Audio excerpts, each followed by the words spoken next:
España es calidad, pero es calidad justo en las antípodas de la ISO 9001. ¿Vale? O sea, la ISO 9001 es la calidad por la repetición. O sea, tú tienes unos procedimientos y los sigues con fidelidad, ¿no? Me España es encanta. calidad porque trabajamos con ingredientes que vienen de la tierra, con lo mejor que da la tierra, ¿no?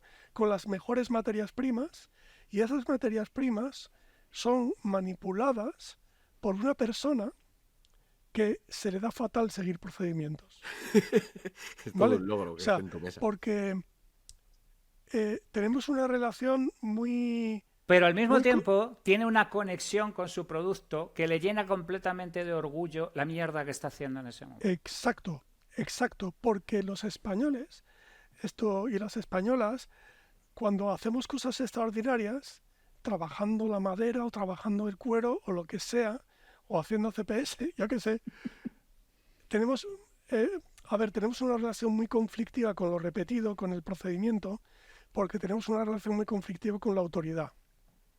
¿Por qué? Porque se nos da fatal obedecer y se nos da fatal mandar. O sea, Correcto.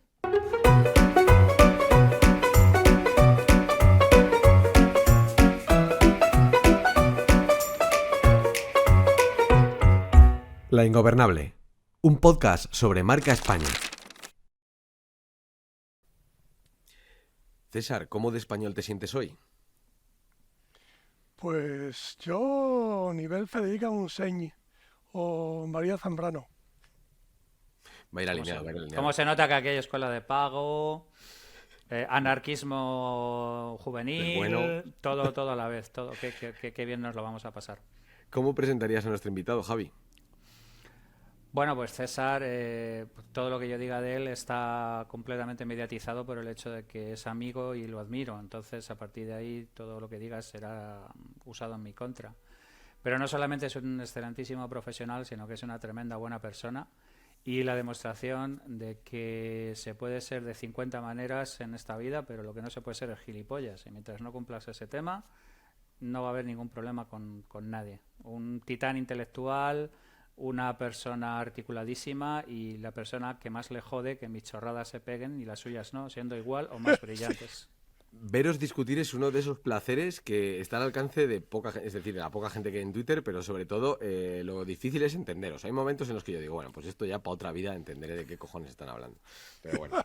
Bueno, hechas estas presentaciones, bienvenido todo el mundo, bienvenidas, bienvenidos, bien hallados a este nuevo programa de La Ingobernable, un podcast sobre marca España, y hoy estamos con César Astudillo, que yo voy a hacer una mix de bio, así que es muy sencillita, es asesor de innovación indie, que te lo leí una vez y me parece al pelazo, diseñador de presentes y futuros, y que en el pasado además fuiste encargado de diseñar las bandas sonoras de videojuegos de esos que a Javi le flipan muchísimo y que para mí son un recuerdo pequeñito, excepto Comandos, que no hiciste la banda sonora, pero estuviste involucrado, he leído la historia, es increíble, la Así es, pondremos sí. en las notas.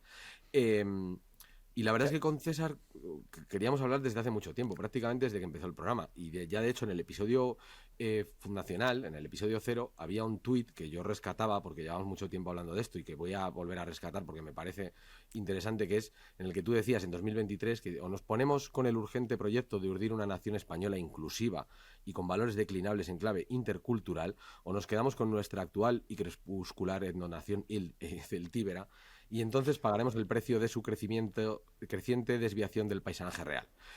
Bueno, sigo igual de gangoso que la última vez que lo leí y me trabo, porque es que este tuit contiene muchas de las palabras que a gente le sacan literalmente urticaria, pero el último giro es realmente espectacular, o sea, el paisaje real, que me parece un punto sobre el que Sí, voy a... sí. Entonces, a la vez, como decíamos antes comentando, Javi, César es tu contrapunto ideal.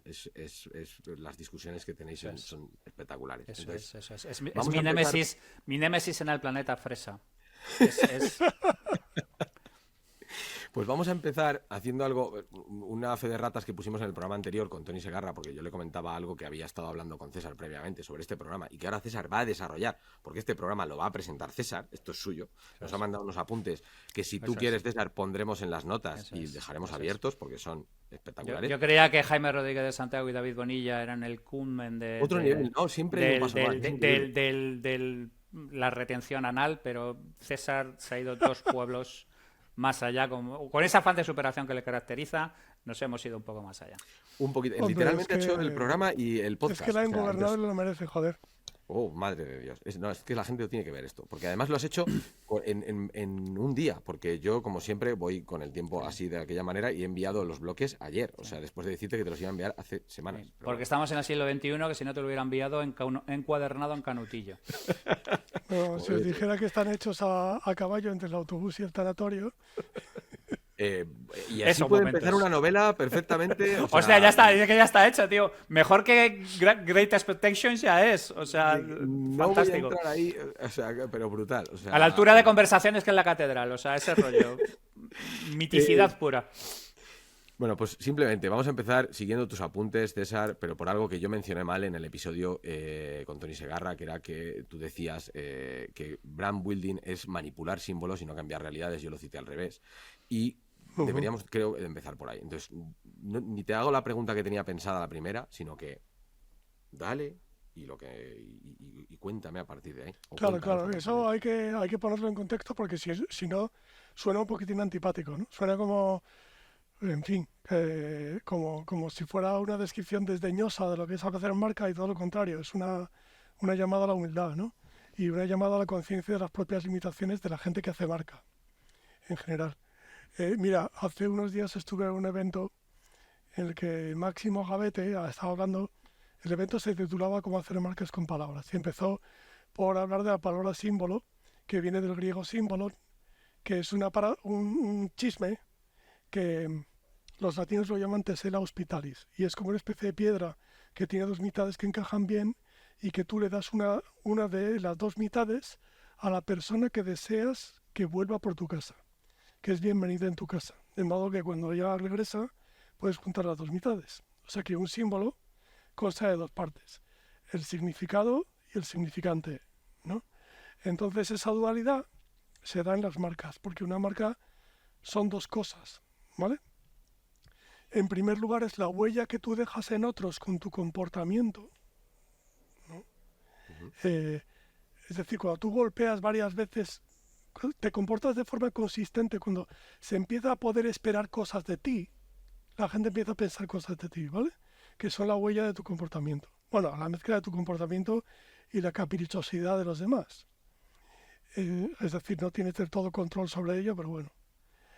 Y la otra mitad es los signos que tú creas que intentan aludir a esa huella y que intentan ser como la contraseña o el mnemónico o el shortcut que alude a esa huella, ¿no? O sea, yo que sé, por ejemplo, cuando alguien dice tu nombre, todo ese universo de connotaciones sobre lo que tú eres se viene a la cabeza.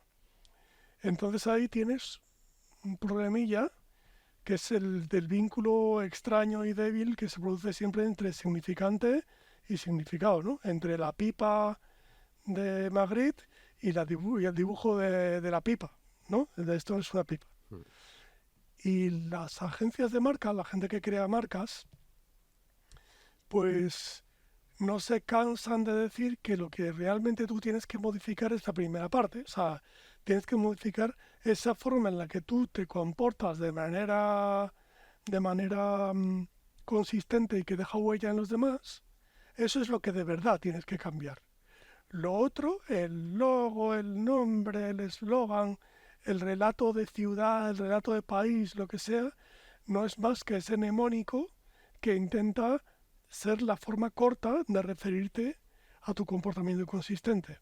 Entonces, cuando en las agencias de marca se dice, no, tú lo que tienes que hacer es cambiar de forma de comportarte y yo voy a crear un dibujito nuevo que nace totalmente como un bebé recién nacido, como una tabula rasa, pero que se va a ir llenando, puede tener ciertas connotaciones y tal, porque tenga tal cual color, tal tipo de letra, no sé qué, o puede, digamos, representar cierta promesa. Pero si tú no cumples esa promesa de forma consistente, ya no va a valer para nada lo que yo haga, ¿no? Entonces, forma un poco parte de la tragedia del diseño, ¿no? De que las diseñadoras y diseñadores intentamos cambiar realidades, pero solo podemos crear los símbolos, los dibujitos que las representan. Entonces, os pongo dos ejemplos, ¿vale? Pues Phil Knight, el fundador de Nike, le encarga a una chica que se llama Caroline Davidson que le haga algo que él pueda coser a su nueva zapatilla Nike. 35 pavos le pago. Exacto, 35 pavos, ¿no? Y cuando la vio dijo, no me acaba de gustar, pero creo que le puedo dar una oportunidad. En plan de, Que yo la I llenaré de think it will significado. grow on me. O sea, me acostumbraré, ¿no? Y esa marca se convierte en una de las marcas más valiosas del mundo, ¿no? Después de haberle pagado 35 pavos. Años después, Phil Knight le da a Caroline Davidson un paquete de acciones de forma totalmente voluntaria y en forma de reconocimiento. Porque ella creó una vasija vacía, el swoosh, ese símbolo, no era más que una vasija vacía que se fue llenando del comportamiento consistente de lo que luego fue esa marca, ¿no? Que tiene elementos ambivalentes. Yo cuando veo el swoosh, sí, veo a Michael Jordan, pero también veo a niños vietnamitas cosiendo balones, ¿no? Eh, o yo que sé, otro ejemplo. A principios de los 2000, la empresa Landor le cobró millones de dólares a British Petroleum por refundar su marca, ¿no? Y entonces pasaron de ser BP, que significaba British Petroleum, sobre un escudo verde, a crear un bonito girasol verde y amarillo, y resignificaron las siglas BP para que en lugar de significar British Petroleum significara Beyond Petroleum, ¿no? Convertirse en una empresa energética comprometida con la transición energética, las renovables y no sé qué. Y todo sonaba maravilloso, música de violines, hasta que la plataforma petrolífera Deepwater Horizon pilla fuego, gestionan el Por los asunto, motivos que muere sean. gente, gestionan el asunto de puta pena, intentando ocultarlo, hay documentales sobre eso, en el Golfo de México se produce una verdadera hecatombe ecológica, y desde entonces, pues cada vez que yo veo el, el, este, el El BP, girasolito de Beyond girasolito. Petroleum, pues lo que veo es la Deepwater Horizon, la columna de fuego y humo y el desastre de gestión que hicieron de todo eso, ¿no? Entonces poco importa lo que tú hagas con los símbolos, lo que de verdad esos símbolos no son más que vasijas vacías que acaban llenándose con tu comportamiento real. O yo qué sé, por ejemplo, recuerdo cuando salió la marca Bankia, ¿no? O sea, una justificación hecha de maravilla acerca de por qué ese tono de verde kiwi, por qué ese marrón, por qué el nombre Bankia, pim pam, todo brillante, perfecto. Pero ahora tú ves el logo de Bankia y ¿qué ves? A Rodrigo Rato diciendo es el mercado amigo y luego entrando en la cárcel, ¿no? Y el tema de las renovables. Entonces, ¿qué pasa? Que, por desgracia, las personas que, digamos, que nos llaman para que arreglemos marcas, solo podemos trabajar sobre una mitad de eso, sobre la mitad de los significantes.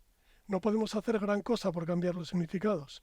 Porque sí, gozamos temporalmente del privilegio de susurrar al oído de los líderes, pero luego los líderes hacen lo que les dé la gana, ¿no? Y en el caso de un país ya ni te digo, porque es que ni siquiera es que hagan lo que les dé la gana, es que no, el poder que tienen para cambiar las realidades de un país es limitadísimo. Eh, ¿Eh? no, no, continúa si quieres. No, no. Claro, mi punto es, con respecto a esto, porque aquí estábamos hablando, era un poco sobre la viabilidad del proyecto, en el sentido de la ingobernable, hacia dónde habíamos ido y de dónde venimos, por decirlo de alguna manera, y hacia dónde vamos. Claro, mi punto aquí es que lo bueno es que no nos ha llamado nadie. O sea, esa es la gracia. O sea, es que por eso también ese cambio, sin pedirlo a nadie, ni que nada más era una cuestión que luego tiene que ver con algunas cosas que espero que comentaremos, pero que cosas de las que adolece el proyecto, el podcast como tal, o cosas que le benefician, o cosas que se van a ir sumando en el momento. Pero claro, nos dábamos cuenta que realmente lo único que podíamos hacer era ir hablando sobre el papel de España, porque realmente no tenemos ni voz ni voto. Podemos susurrar al oído de los líderes, al que buenamente lo escuche en algún momento del futuro. Pero simplemente el simple proceso de intentar manipular la realidad mediante gente hablando del tema, hablando de esos símbolos, porque nosotros, una de las cosas que yo veo es que esa vasija que comentabas, nosotros la tenemos llena, por los motivos que sean. De hecho, yo es que estoy tan de acuerdo con el planteamiento de César que nosotros en ningún momento hemos planteado una discusión sobre la marca España como si fuéramos Safrón o una agencia de branding. Estábamos hablando de decir, oye, ¿qué somos de verdad? ¿Qué de verdad hay en nosotros? sobre qué cosas se podrían trabajar. Y luego este tipo de cosas de lo que tú estás planteando. Oye, vamos a ver, es el problema además siempre del marketing, de la marca y de este tipo de cosas. ¿Por qué no puedo trabajar aguas arriba? ¿Por qué me tengo que comer los errores que vienen de arriba? ¿Por qué tengo que ser este tipo de gente que termina comiéndose los marrones? Tony, además, no lo menciono explícitamente, pero yo he oído en muchos sitios. Tony dice que el marketing es estrategia. ¿Vale? El marketing de verdad. Otra cosa es pintar la mona, whitewashing y todo este tipo de... O sea, yo creo que en el fondo esto es una llamada de algún modo a decir, oye, no hay rebranding, es aquello de la confesión, ¿no? O sea, si no hay arrepentimiento real de los pecados y propósito de enmienda, un rebranding no vale ni para tomar por el culo. Es una pirueta estética sobre el vacío, una especie de voluta de humo que se lanza, no se sabe muy bien con qué propósito. Claro, Javier, pero precisamente ahí estaba un poco el reproche que yo le hacía a Alex hace unas semanas, después de que soy un asiduo escuchante de Radio Ingobernable. Y que yo te agradezco muchísimo, César, que yo lo que quiero precisamente es esto. Lo digo por ofreceros una mirada discrepante, ¿no? O sea que, joder, que yo escucho episodio tras episodio y se me venía a la cabeza esa letra de esa canción de Mis Amigos de Topo, la de... ¿Dónde estarán? ¿Mis amigos dónde estarán? Sí, exacto. Esto de comer en un billar, una pata de chicos con un cigarro en la boca. Arreglábamos el mundo a golpe de futbolín. Yo he hecho de menos un gin tonic. El guitarra de ahí es Luis Cruz, que fue que me enseñó a mí tocar. Tremendo guitarrista. Hostia, poca broma. Eso es. Poca broma. Pues, que yo le decía a Alex, hostia, es que no estáis hablando de marca España, estáis intentando arreglar España. Claro. Claro, es que es jodido, porque realmente, o sea, mi socio siempre me dice que, pues estáis a un paso de ser dos señores hablando de España. Digo, literalmente, dos señoros concretamente. Y bueno, y luego comentaremos eso también. El punto para mí es más bien iniciar la conversación y ahora irla derivando. Es decir, en el sentido de que no tenemos ni músculo, ni tiempo, ni vida como para hacer esto de una forma real. Y de hecho es más divertido así, porque yo hay muchas cosas que he ido descubriendo en estas conversaciones que hemos ido teniendo, que algunas ya, claro, dices, vale, ahora el tema de la leyenda negra, pues a lo mejor ya hemos comentado bastante ese tema, ¿sabes? Yo creo que a cualquiera que haya escuchado el podcast le ha quedado claro que nos contamos mal, ¿vale? Entonces tenemos que ir abriendo otros melones. Yo creo que ese es un poco el camino. Claro, de ahí a que logremos cambiar una realidad, bueno, pues no, pues claro, eso como tú bien dices, es caro y doloroso. Yo en línea de esto te quería preguntar, porque creo que tiene que ver sobre este punto concretamente, ¿en qué piensa César Astudillo cuando piensa en España? Pues... ¿Cuáles son sus símbolos y sus realidades? Eso es algo de explicar, porque creo que en mi percepción de cómo funciona España, he invitado un poco digamos, al ejercicio de humildad, de decir, venga, pues no podemos cambiar la realidad, vamos a ver cómo podemos contar lo bonito. Lo primero es preguntarnos qué es la realidad, ¿no? Y yo es que soy un objetivista, pero un tipo de objetivista un poco extraño, ¿no? Que es que yo creo que la verdad o la realidad, o como decía Jack Nicholson en Algunos Hombres Buenos, no estás preparado para ver la verdad, ¿no? Claro, no estás preparado para la verdad. ¿Por qué? Porque la verdad, ¿no? La verdad, nada más que la verdad y toda la verdad, es la posición y momento cinético de cada partícula, ¿no? Entonces, claro, esa es la verdad. Ahí vámonos, claro, sí, literal. Entonces, en tu cerebro no cabe, no estás preparado para la verdad porque no te cabe. Entonces, no somos máquinas deterministas. Solo existen resúmenes que puedan ser más o menos funcionales a determinado proyecto, ¿no? O sea, incluso ya sabes que Javier y yo tenemos discusiones acerca de lo de eso famoso de que dices tú tanto de que antes se decía que dato mata relato, relato mata dato, y yo lo que digo es que da igual, o sea, que un dato no es más que un tipo específico de relato, ¿no? Porque es un fragmento de realidad. Entonces, los relatos pueden ser veraces o no serlo, ojo. O sea, un relato puede ser mentira o puede ser verdad, pero siempre va a ser solo una parte de la verdad. Entonces, yo lo que he observado acerca de cuál es la verdad de España es que se observa mucho mejor desde fuera. Como pasa mucho en las organizaciones, todo eso de que la mirada outside-in muchas veces te da información muy interesante, ¿no? Lo de cómo eres visto desde fuera en lugar de desde la introspección. Ya sabéis que uno de los grandes males de la gente inteligente es el exceso de introspección. Entonces, cuando acallas todo el discurso interior y te pones a escuchar y te pones a decir, a ver, qué verdades intuitivas se cuentan ahí fuera acerca de lo que somos y cómo puedes potenciar las que más son funcionales a tu proyecto y cómo puedes las que son más detrimentales para ti, las que son más tóxicas para ti, pues cómo puedes o bien ignorarlas, en plan de no contribuir a ponerlas en primer plano, intentar cambiar de conversación, abrir otras conversaciones, o bien intentar agarrarlas de frente e intentar sacarles el lado bueno, hacer un poquito de spin doctoring, porque lo que no puedes hacer de ningún modo es intentar contrarrestarlas. Hombre, puedes hacer cambiar las verdades intuitivas que existen acerca de ti ahí fuera. Eso no es que no se pueda hacer, pero es tan extraordinariamente caro hacerlo. Necesitas una labor de comunicación tan de martillear 30 años en el mismo sitio con muchísima pasta en comunicación que es muy difícil hacerlo. Entonces, lo más que puedes hacer es hacer judo con ellas. O sea, si se dice tal cosa sobre ti, pues ver cómo le puedes sacar una derivada que sea funcional a tu proyecto. Y entonces, yo tuve hace unos años una experiencia que me fue muy iluminadora al respecto de cuál es el relato de España que se tiene acerca de nosotros y qué podemos hacer con él. Y el proyecto fue en 2021. Resulta que contactó conmigo una empresa española con matriz británica que ofrece servicios exclusivamente a expats británicos residentes en España, el tipo de gente que se viene a España a pasar el resto de su vida.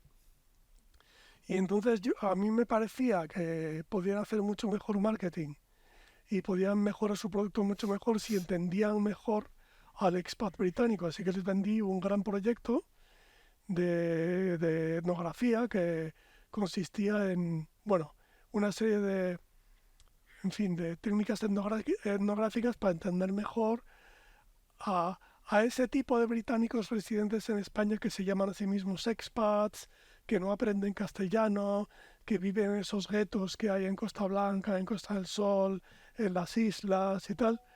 Y por el camino, pues aproveché para ver a España a través de sus ojos, ¿no? Porque se trataba de ver cómo la marca para la que yo estaba trabajando era una síntesis de lo mejor de Gran Bretaña y lo mejor de España, ¿no? Y entonces, pues, me moló mucho oírles hablar, callarme y oírles hablar de qué hablan cuando hablan ellos de España, ¿no? Y entonces, enseguida es súper enriquecedor verse por una vez receptor y no emisor de la mirada colonial. O sea, de ser colonizado. Y entonces esa mirada colonial me resonó muchísimo con una cosa que oí una vez en Twitter, que era: si te gusta un sitio pero no la gente que lo habita, eso es la mirada colonial. Amas un lugar, te gusta todo de un sitio menos sus habitantes, ¿no? Entonces eso es lo que les pasa a los expats británicos, ¿no?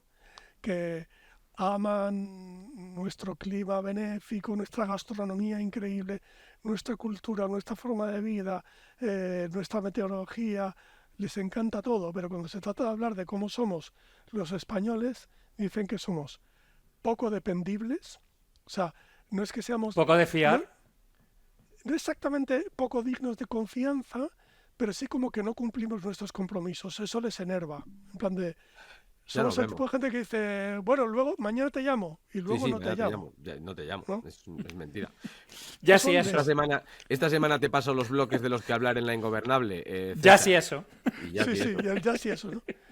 O sea, eso de que no cumplamos nuestros compromisos y que seamos muy indulgentes ante el no cumplir el compromiso, les pone de los nervios. Somos extraordinariamente ruidosos, o sea, decía una expat, les hacía escribir una carta que se llamaba escribe una carta a un futuro expat explicándole cómo se debe aclimatar a España. Y una de ellas decía, mira, en España lo del ruido es terrible. O sea, tú vas por la calle, ¿no? Y hay un matrimonio caminando delante de ti y estás convencido de que están a punto de pegarse o de divorciarse en ese mismo instante. Y solo están departiendo amigablemente sobre dónde cenar, ¿no? Es muy Lisa Simpson cuando va al barrio ruso y están jugando al ajedrez perdona la referencia, es que siempre que pasa esto me parece Lisa Simpson entrando al barrio, no sé si ruso bueno, perdón César. Entonces, poco dependibles, extraordinariamente ruidosos, insoportablemente ruidosos, procrastinadores, ellos lo llaman the mañana culture, que eso se lo oí decir también a un compañero holandés. Esto, el de mañana. Nosotros no decimos eso. O en italiano, domani, es sempre domani. Sí. Ese mañana. No es verdad, o sea, no somos tan procrastinadores. Pero bueno, tenemos ese San Benito. Y lo otro que me hacía mucha gracia es lo de innecesariamente burocráticos. O sea, que todos los procedimientos administrativos conllevan la entrega de documentación necesaria o tienen pasos innecesarios o, en fin, que tenemos una administración insufrible. Eso me resonó mucho con cuando trabajaba en Philips. Tenía un compañero holandés que un día llevaba unos meses que pues expatriado en Madrid y nos decía, estoy muy ilusionado, voy a visitar el Escorial. No sé si saben que el Escorial para los holandeses es como la estrella de la muerte y Felipe II es como Darth Vader. Bueno, creo que al conde duque de Olivares también le tienen en gran estima por allí. Yo siempre había oído que al duque de Lerma en Holanda y por ahí le consideraban como el Coco. Cantaban la canción infantil que cantamos del Coco, era el duque de Lerma. Cada vez que vemos una marca holandesa naranja, como ING, por ejemplo, lo que estamos viendo es a Guillermo de Orange y todo lo que es una identidad nacional totalmente edificada en torno a librarse del yugo español. Entonces, él, por ejemplo, nos contaba una cosa divertidísima que decía, nosotros no tenemos a Papá Noel, tenemos a San Nicolás. Y San Nicolás tiene un ayudante negro. Si San Nicolás sabe si has sido bueno o has sido malo. Si eres bueno, te trae regalos. Si eres malo, esa noche, la noche de Nochebuena, te secuestra, te lleva a Madrid, que es donde él vive, pasas un año allí, hace un sol tan terrible que te vuelves negro, y al año siguiente eres su criado negro, ¿no? Por favor, o sea, esto es real. O sea, tienes que amar a los luteranos, tío. O sea, es que comer tanta raíz helada es que te atrofia el núcleo accumbens, tío. Lo veo claramente. Contando? Un año, ¿sabes? Qué maravilla. O sea, literalmente te secuestran. Claro, solo quedan los buenos, la verdad es que claro, luego solo quedan los buenos. Y un año recibiendo el sol español te vuelve negro, ¿no? Haces una estadía aquí en Madrid y luego leí sobre el asunto y no es que sea un mito muy mayoritario. Yo no sé si nos lo contaba para tomarnos el pelo, pero sí algo he hablado de que la cosa en efecto va así, ¿no? Y nada, yo me preguntaba, ¿podemos construir algo sobre eso, ¿no? Como Tyrion Lannister que decía, hace una armadura con aquello que dicen sobre ti. Con que más te duela. Sí, porque, o sea, yo qué sé, las vanguardias clásicas, el impresionismo, el expresionismo, el fauvismo, todas ellas abrazaron, o sea, impresionistas, expresionistas, fauvistas, era lo que los peores críticos les acusaban de ser. Y decían, pues voy a abrazarlo, ¿no? Entonces, por ejemplo, a mí que se me ocurría que jugar con ese estereotipo, pues, por ejemplo, decir, mira, es que no cumplimos mucho nuestros compromisos porque sabemos que hay cosas más importantes que cumplir esos compromisos, ¿no? Por ejemplo, porque tenemos un saber vivir que es mucho más relajado, mucho más auténtico, mucho menos de postureo que el savoir-vivre francés. El Mediterráneo moral, que dice el otro. Sí, tío, o sea, ahí está joder, mira, Góngora escribiendo eso de traten otros del gobierno del mundo y sus jerarquías, mientras gobiernan mis días mantequillas y pan tierno, y las mañanas de invierno naranjada y agua ardiente y ríase la gente, ¿no? Que yo que sé, que un chorrito de aceite sobre una roja de pan, tiempo de sobra para disfrutarlo, y eso puede ser más importante que llegar a tiempo en una reunión. O sea que... Sí, porque si la alternativa es comerte un sándwich de pepino, igual no es tan atractivo. Una trucha fresca. Yo me acuerdo cuando trabajaba en Londres, ¿no?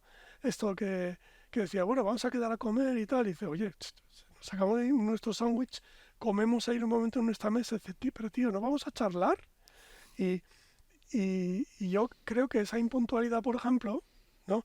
Que lo llamativo desde fuera, no creo que sea nuestra impuntualidad, sino la tolerancia hacia la impuntualidad del otro, porque el siguiente en llegar tarde puede ser tú, ¿no? Y que por ejemplo, yo creo que eso se puede declinar en clave de que siempre hay algo más importante que llegar a tiempo, ¿no? O sea, que a lo mejor cuando somos tan indulgentes con la impuntualidad ajena, es porque sabemos que la persona que llega tarde a lo mejor estaba haciendo algo más importante que el curro. Es A casi lo una mejor, derivada de nuestra cosmovisión.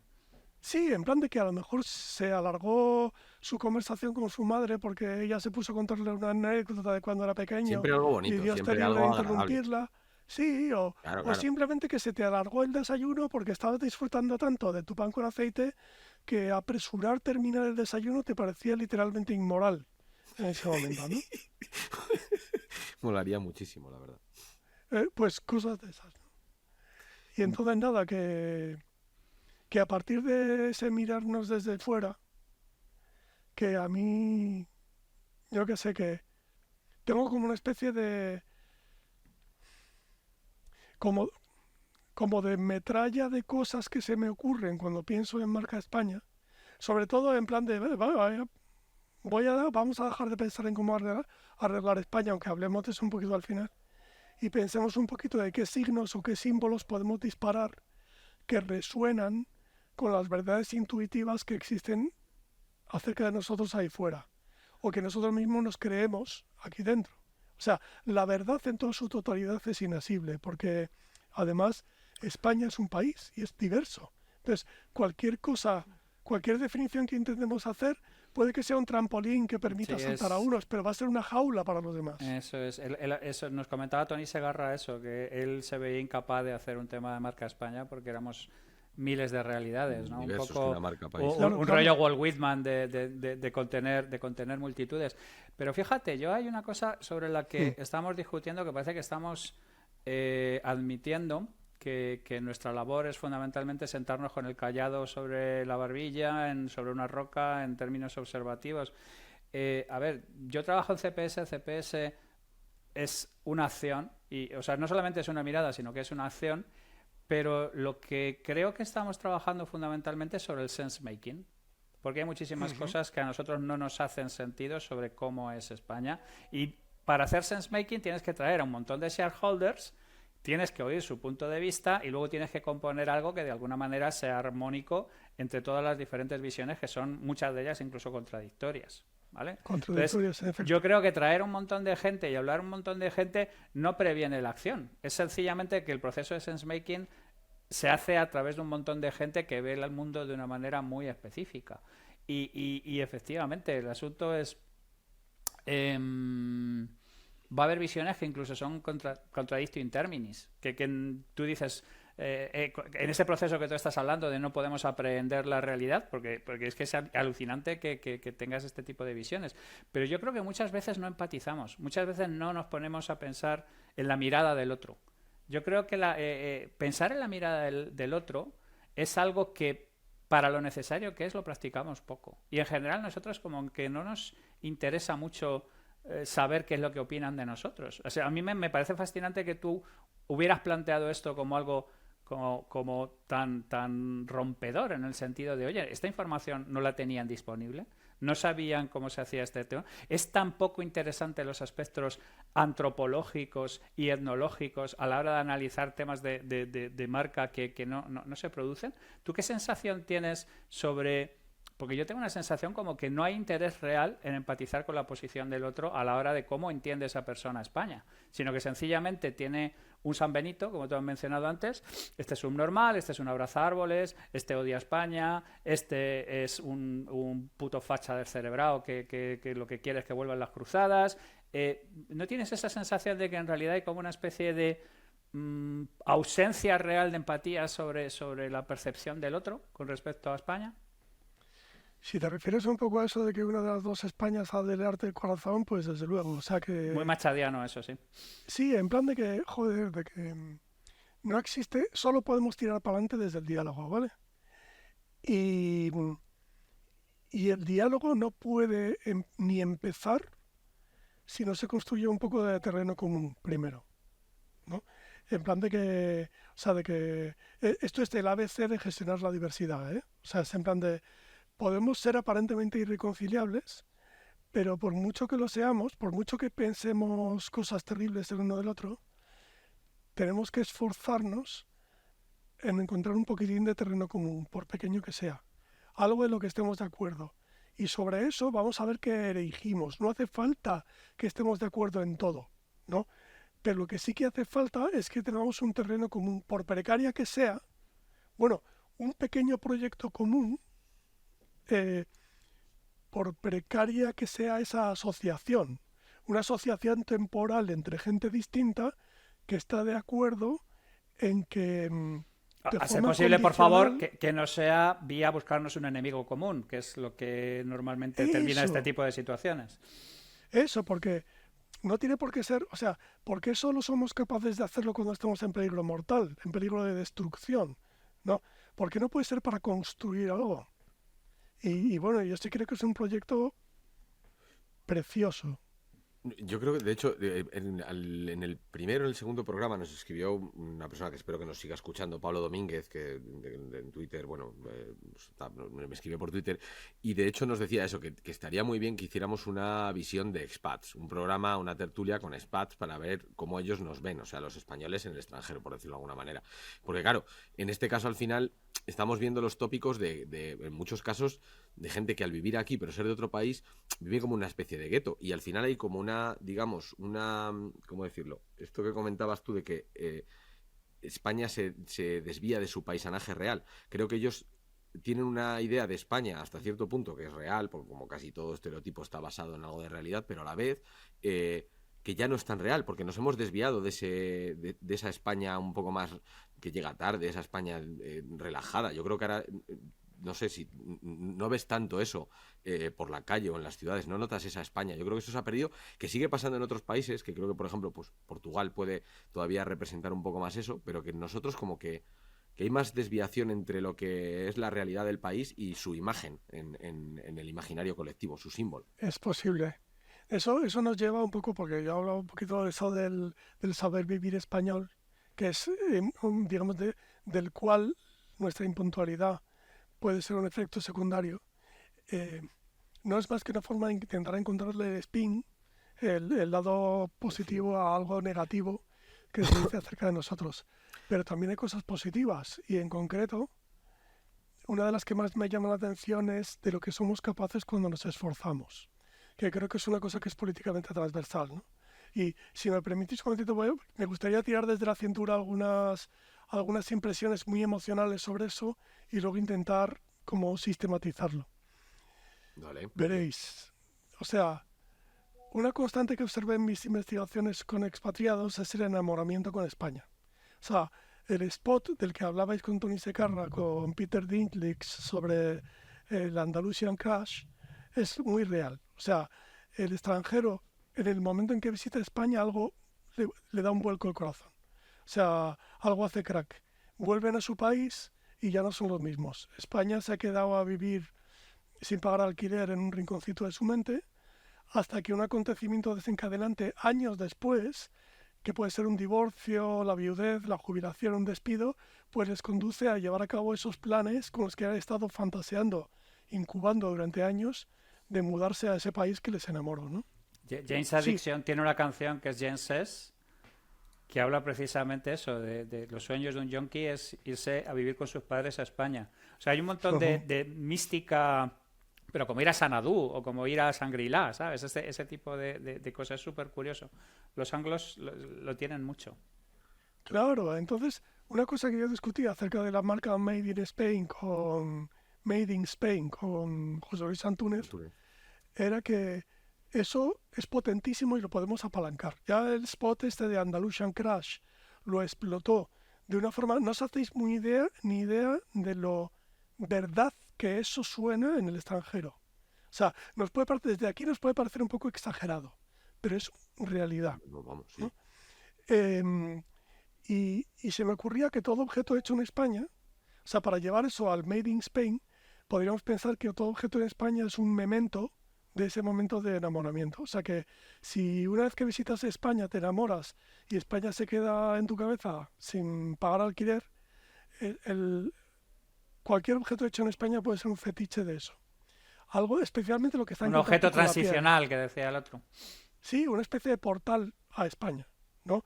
O un objeto que es un fetiche porque cada vez que lo pones en contacto con tu piel, te vuelves mágicamente un poco más noctámbulo, un poco más vividor, eh, se alargan tus sobremesas, ¿sabes? Esto, Pero y papá, ¿qué te estás ha un poco más pasado? vivo, ¿no?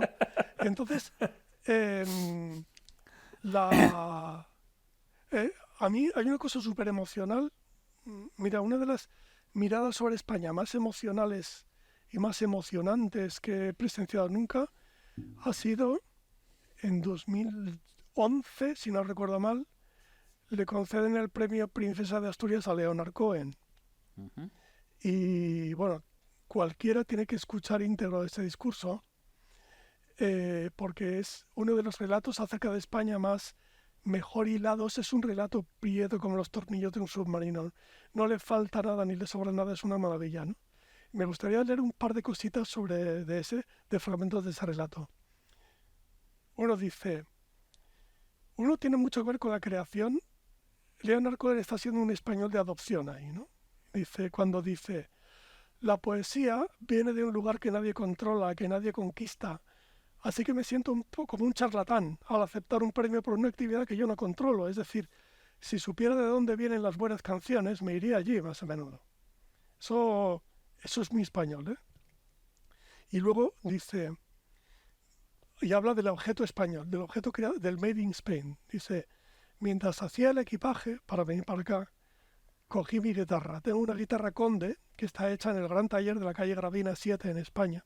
Es un instrumento que adquirí hace más de 40 años. La saqué de la caja, la alcé. Era como si estuviera llena de helio, era muy ligera. Y me la acerqué a la cara, miré de cerca el rosetón tan bellamente diseñado y aspiré la fragancia de la madera viva. Ya saben que la madera nunca llega a morir. Inhalé la fragancia del cedro, tan fresco como el primer día que adquirí la guitarra. Y una voz parecía decirme, eres un hombre viejo y no has dado las gracias. No has devuelto tu gratitud a la tierra de donde surgió esta fragancia. Y hay otro cacho. O sea, es que Sí, es el sí. enamoramiento de España, ¿no? Y luego, por último, hay una frase que yo bueno, la leí en el funeral por mi mujer, que dice, ustedes saben de mi profunda conexión y confraternización con el poeta Federico García Lorca. Puedo decir que cuando era adolescente y buscaba una voz en mí, estudié a los poetas ingleses y conocí bien su obra y copié sus estilos, pero no encontraba mi voz. Solamente cuando leí, aunque traducidas, las obras de Federico García Lorca comprendí que tenía una voz. No es que haya copiado su voz, yo no me atrevería a hacer eso, pero me dio permiso para encontrar una voz, para ubicar una voz, es decir, para ubicar el yo. Un yo que no está del todo terminado, que lucha por su propia existencia. Y conforme me iba haciendo mayor, comprendí que esa voz venía con instrucciones. ¿Qué instrucciones eran esas? Nunca quejarse a la ligera. Y si uno ha de expresar la gran e inevitable derrota que nos espera a todos, tiene que hacerlo dentro de los confines estrictos de la dignidad y de la belleza. O sea, ya está un enamorado de España diciendo lo que es España. Entonces, Chispún. en- y es políticamente transversal, ¿no?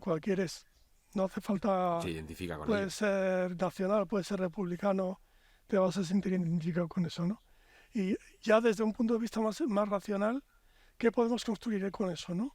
Podemos hacer un ejercicio inductivo para ver cuáles son los building blocks, cuáles son las piezas con las que podemos construir un discurso un poco coherente que resuene dentro y que resuene fuera, ¿no? Y para mí, la cosa va por aquí. Mirad, España es un lugar extraordinario que engendra individuos extraordinarios.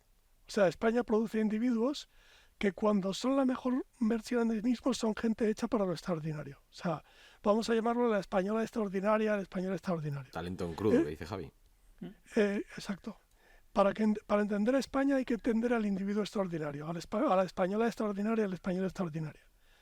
Mirad, el andalusí cordobés Sabás Benfirnás, químico astrónomo, en el 852 se tiró del minarete de la mezquita de Córdoba con un paracaídas hecho de lona y se rompió varios huesos, pero sobrevivió. Vamos. Y después, en el 875, ya con 65 años, con la edad de jubilación, hizo un planeador hecho de caña, seda y plumas, se tiró desde las colinas de Ruzafa, estuvo surcando el aire entre 2 y 10 minutos, según los distintos relatos. Lo único que le falló fue que no tenía resuelta la dinámica de aterrizaje y al tomar tierra se rompió las 2 piernas. Un CPS absoluto. Pero de libro. Esta la voy a usar en 200 charlas. O sea, fue la primera persona que hizo vuelo más pesado que el aire, antes que los hermanos Wright. Me encanta entre 2 y 10 minutos, ¿sabes? Dependiendo quién lo vio, digo, madre, o sea, no le dio tiempo. Sí, bueno, supongo que... Claro. Bueno, porque habrá un agrandamiento místico del relato también. Y después no, más normal que fueran 2 minutos y luego pasaran a ser 10. Esa frase tan maravillosa de... Hacemos esto no porque sea fácil, sino porque creímos que sería fácil. Exactamente. Y una vez en harina ya... al hombre cayendo en el tema de aterrizar cuando ya lleva volando un rato, cayendo en el tema de, hostia, esto era como... Ya vamos viendo. Yo me tiro de las colinas de Ruzafa y lo de la dinámica del aterrizaje y bueno, ya... Es CPS puro y duro, o sea, muy bien. Brutal. Lo voy a usar 1000 veces.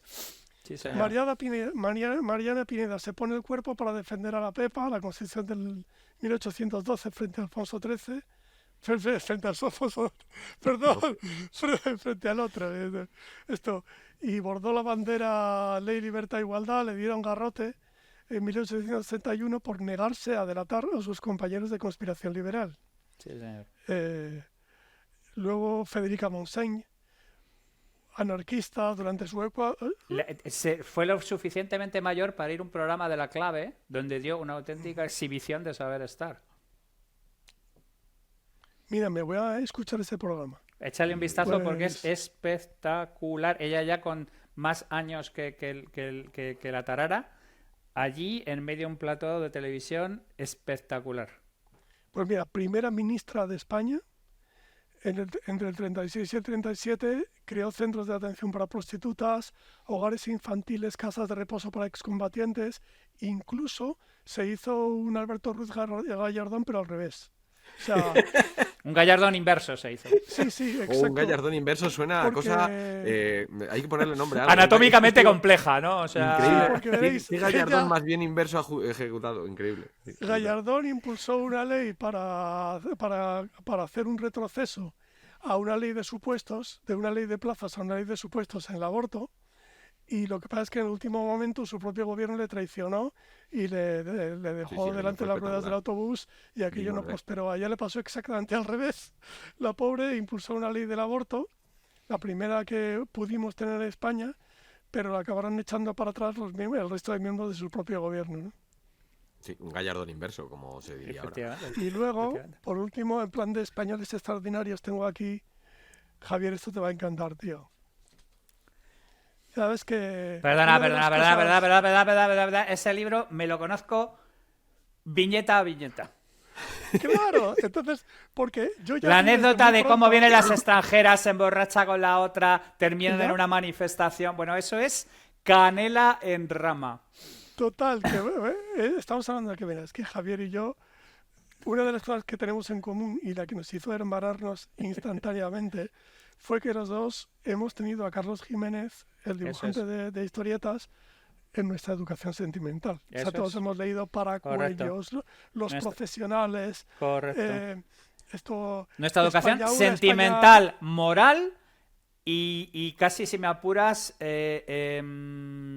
Quien nos ha educado, vamos. Carlos Jiménez es quien nos ha educado. A mí, Ibáñez, Ética. Montiel y Filemón. Eso es mi educación moral. Incluso Sí, ética, pero no era, pero a ver, Ibáñez no era una No, que es broma, persona. que es broma. No, pero a mí Bruguera me ha hecho, o sea, quiero decir, a mí Bruguera, parte de mí soy Bruguera puro y duro. Sí, Pero yo no tenía salté una de ahí, vocación, digamos. eso Yo no es. pasé de ahí. No tenía Ni una cómo. vocación,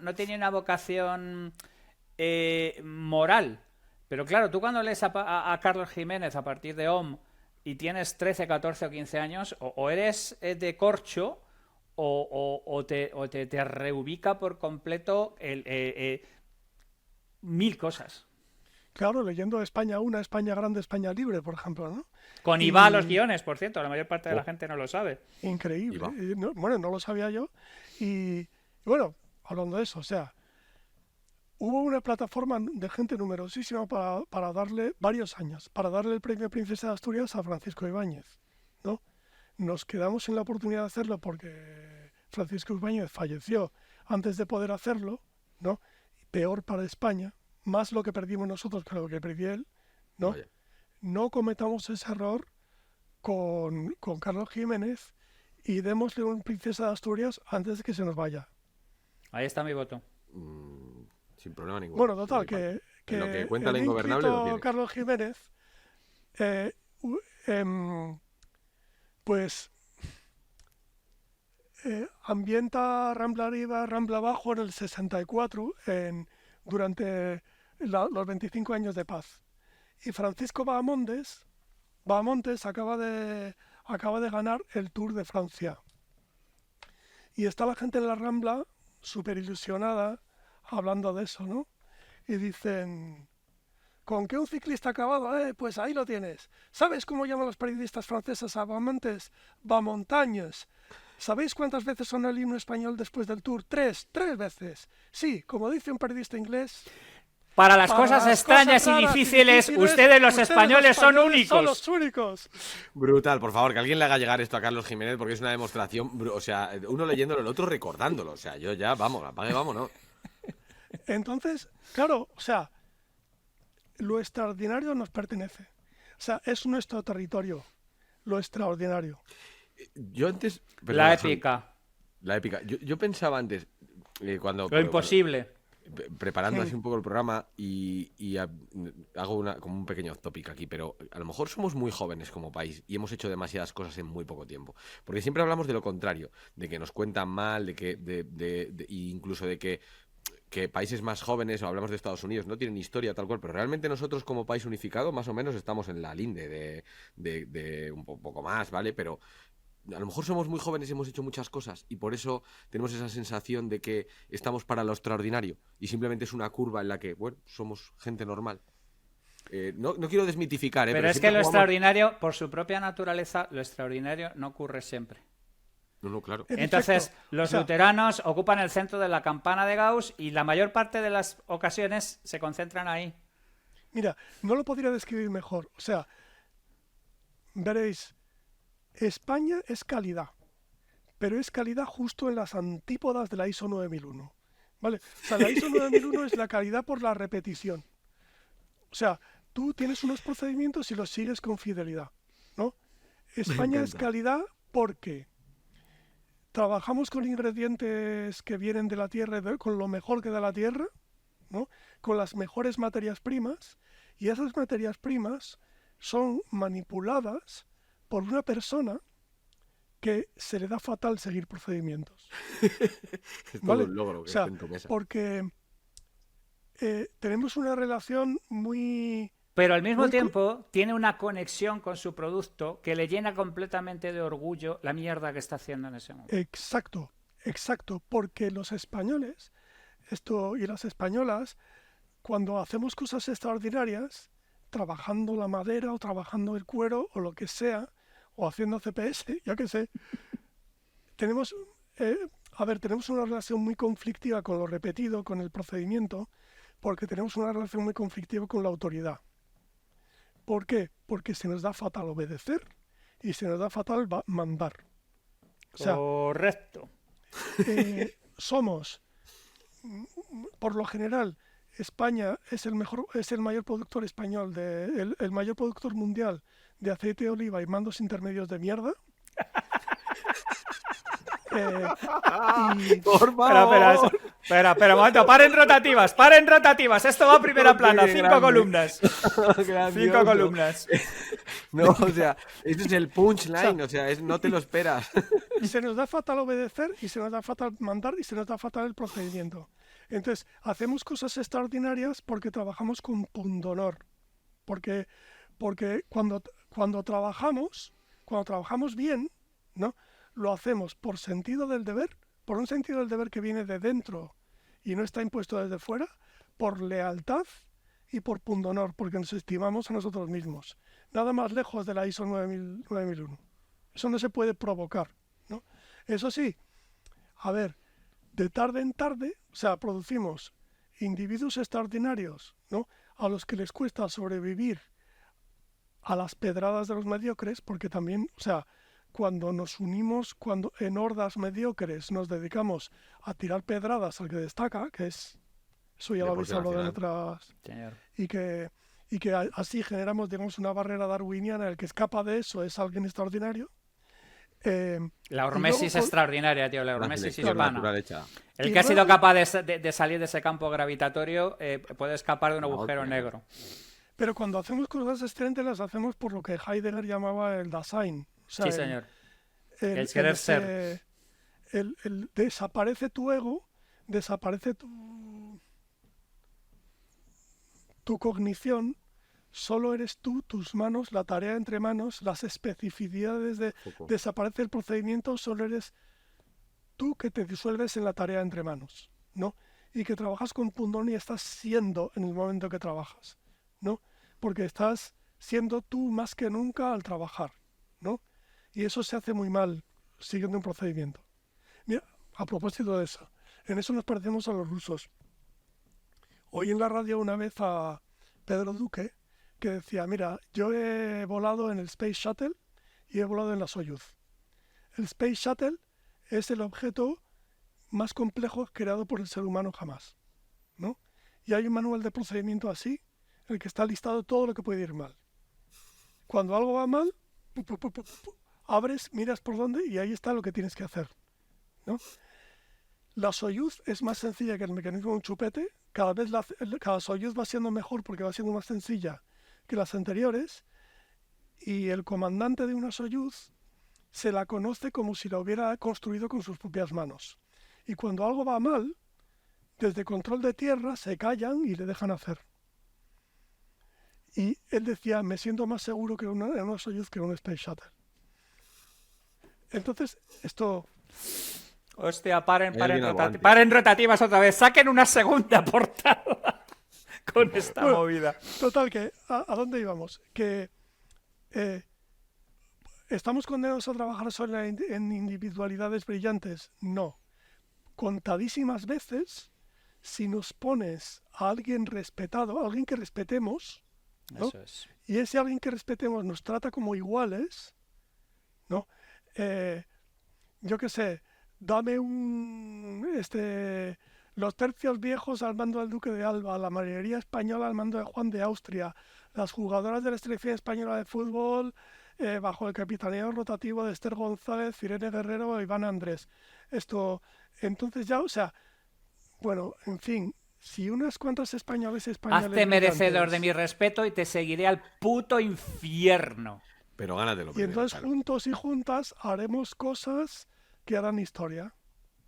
O sea, entonces es estamos hablando de que crear un equipo de españoles que funcione. La inmensa mayoría no funciona, pero los pocos equipos que funcionan, eso es una fuerza de la naturaleza, eso no lo para ni Dios. Estamos hablando de que en realidad lo que han hecho los luteranos aquí, nuestros archienemigos, porque no queremos un enemigo. Javi lleva con un enemigo desde el minuto 1, en el primer episodio. Sí, pero es parte de mi relato. O sea, quiero decir, cualquier generalización es falsa, pero un relato requiere de... No, si me parece correcto. Una serie de pasos. Me la agarro genial.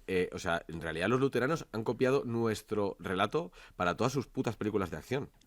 Porque es lo que les gustaría ser de mayor. John McClane tiene que ser de Cádiz. O sea, John McClane debería ser de ahí de, ¿qué te digo yo? De Castilla la Vieja.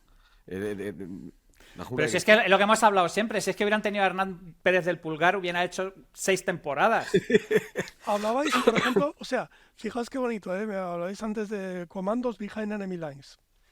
Commandos es un juego que no tenía que haber salido. Ni por presupuesto, ni por tiempo, ni por skill, ni por capacidad, ni por organización, ni por track record, ni por la gente que se juntó.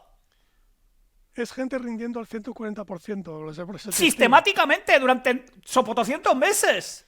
Durmiendo en sacos de dormir debajo de las mesas. ¿Por qué? Porque tenían un líder que era muy abrasivo, pero que era respetado, que era Adolfo Suárez, y porque era gente poniendo el potenciómetro al 11, haciendo las cosas disparatadamente bien por pundonor. Y entonces salió lo que salió. Que además es gracioso porque encima es la historia de un grupo de personas absolutamente insubordinadas con capacidades complementarias que al mando de alguien a quien respetan son capaces de hacer cosas extraordinarias. La faena es que tuvimos que hacerles británicos y estadounidenses y todo eso para poder venderlo en el extranjero. Pero en el fondo eran españoles. En el fondo eran todos españoles. Hasta el hijo de puta que era como Hercule Poirot, ese era de Córdoba. O sea, no me jodas. Pero total, y todo lo que dices de eso de que todas las ficciones heroicas... Fuerza 10 de Navarone, los cañones de Navarone, el puente sobre el río Kwai. ¡Todo! Pero si es que han hecho 3 putas películas de algo genuino suyo que es Tombstone. Y es una puta mierda de anécdota. Voy a ver Tombstone solo para enterarme de qué va esa mierda. Porque cada mira, en la biografía de Hernán Pérez del Pulgar ocuparía en la página 132 2 párrafos. Mira, pues una vez salimos y nos liamos a tiros. Y bueno, y luego comimos jamón con mollete en la Antequera.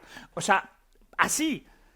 Mira, mi cuñado Carlos, que era militar, era de la brigada paracaidista, cuando trabajaba en maniobras OTAN, volvía diciendo, todo el mundo quiere tener un español al lado cuando vienen putas.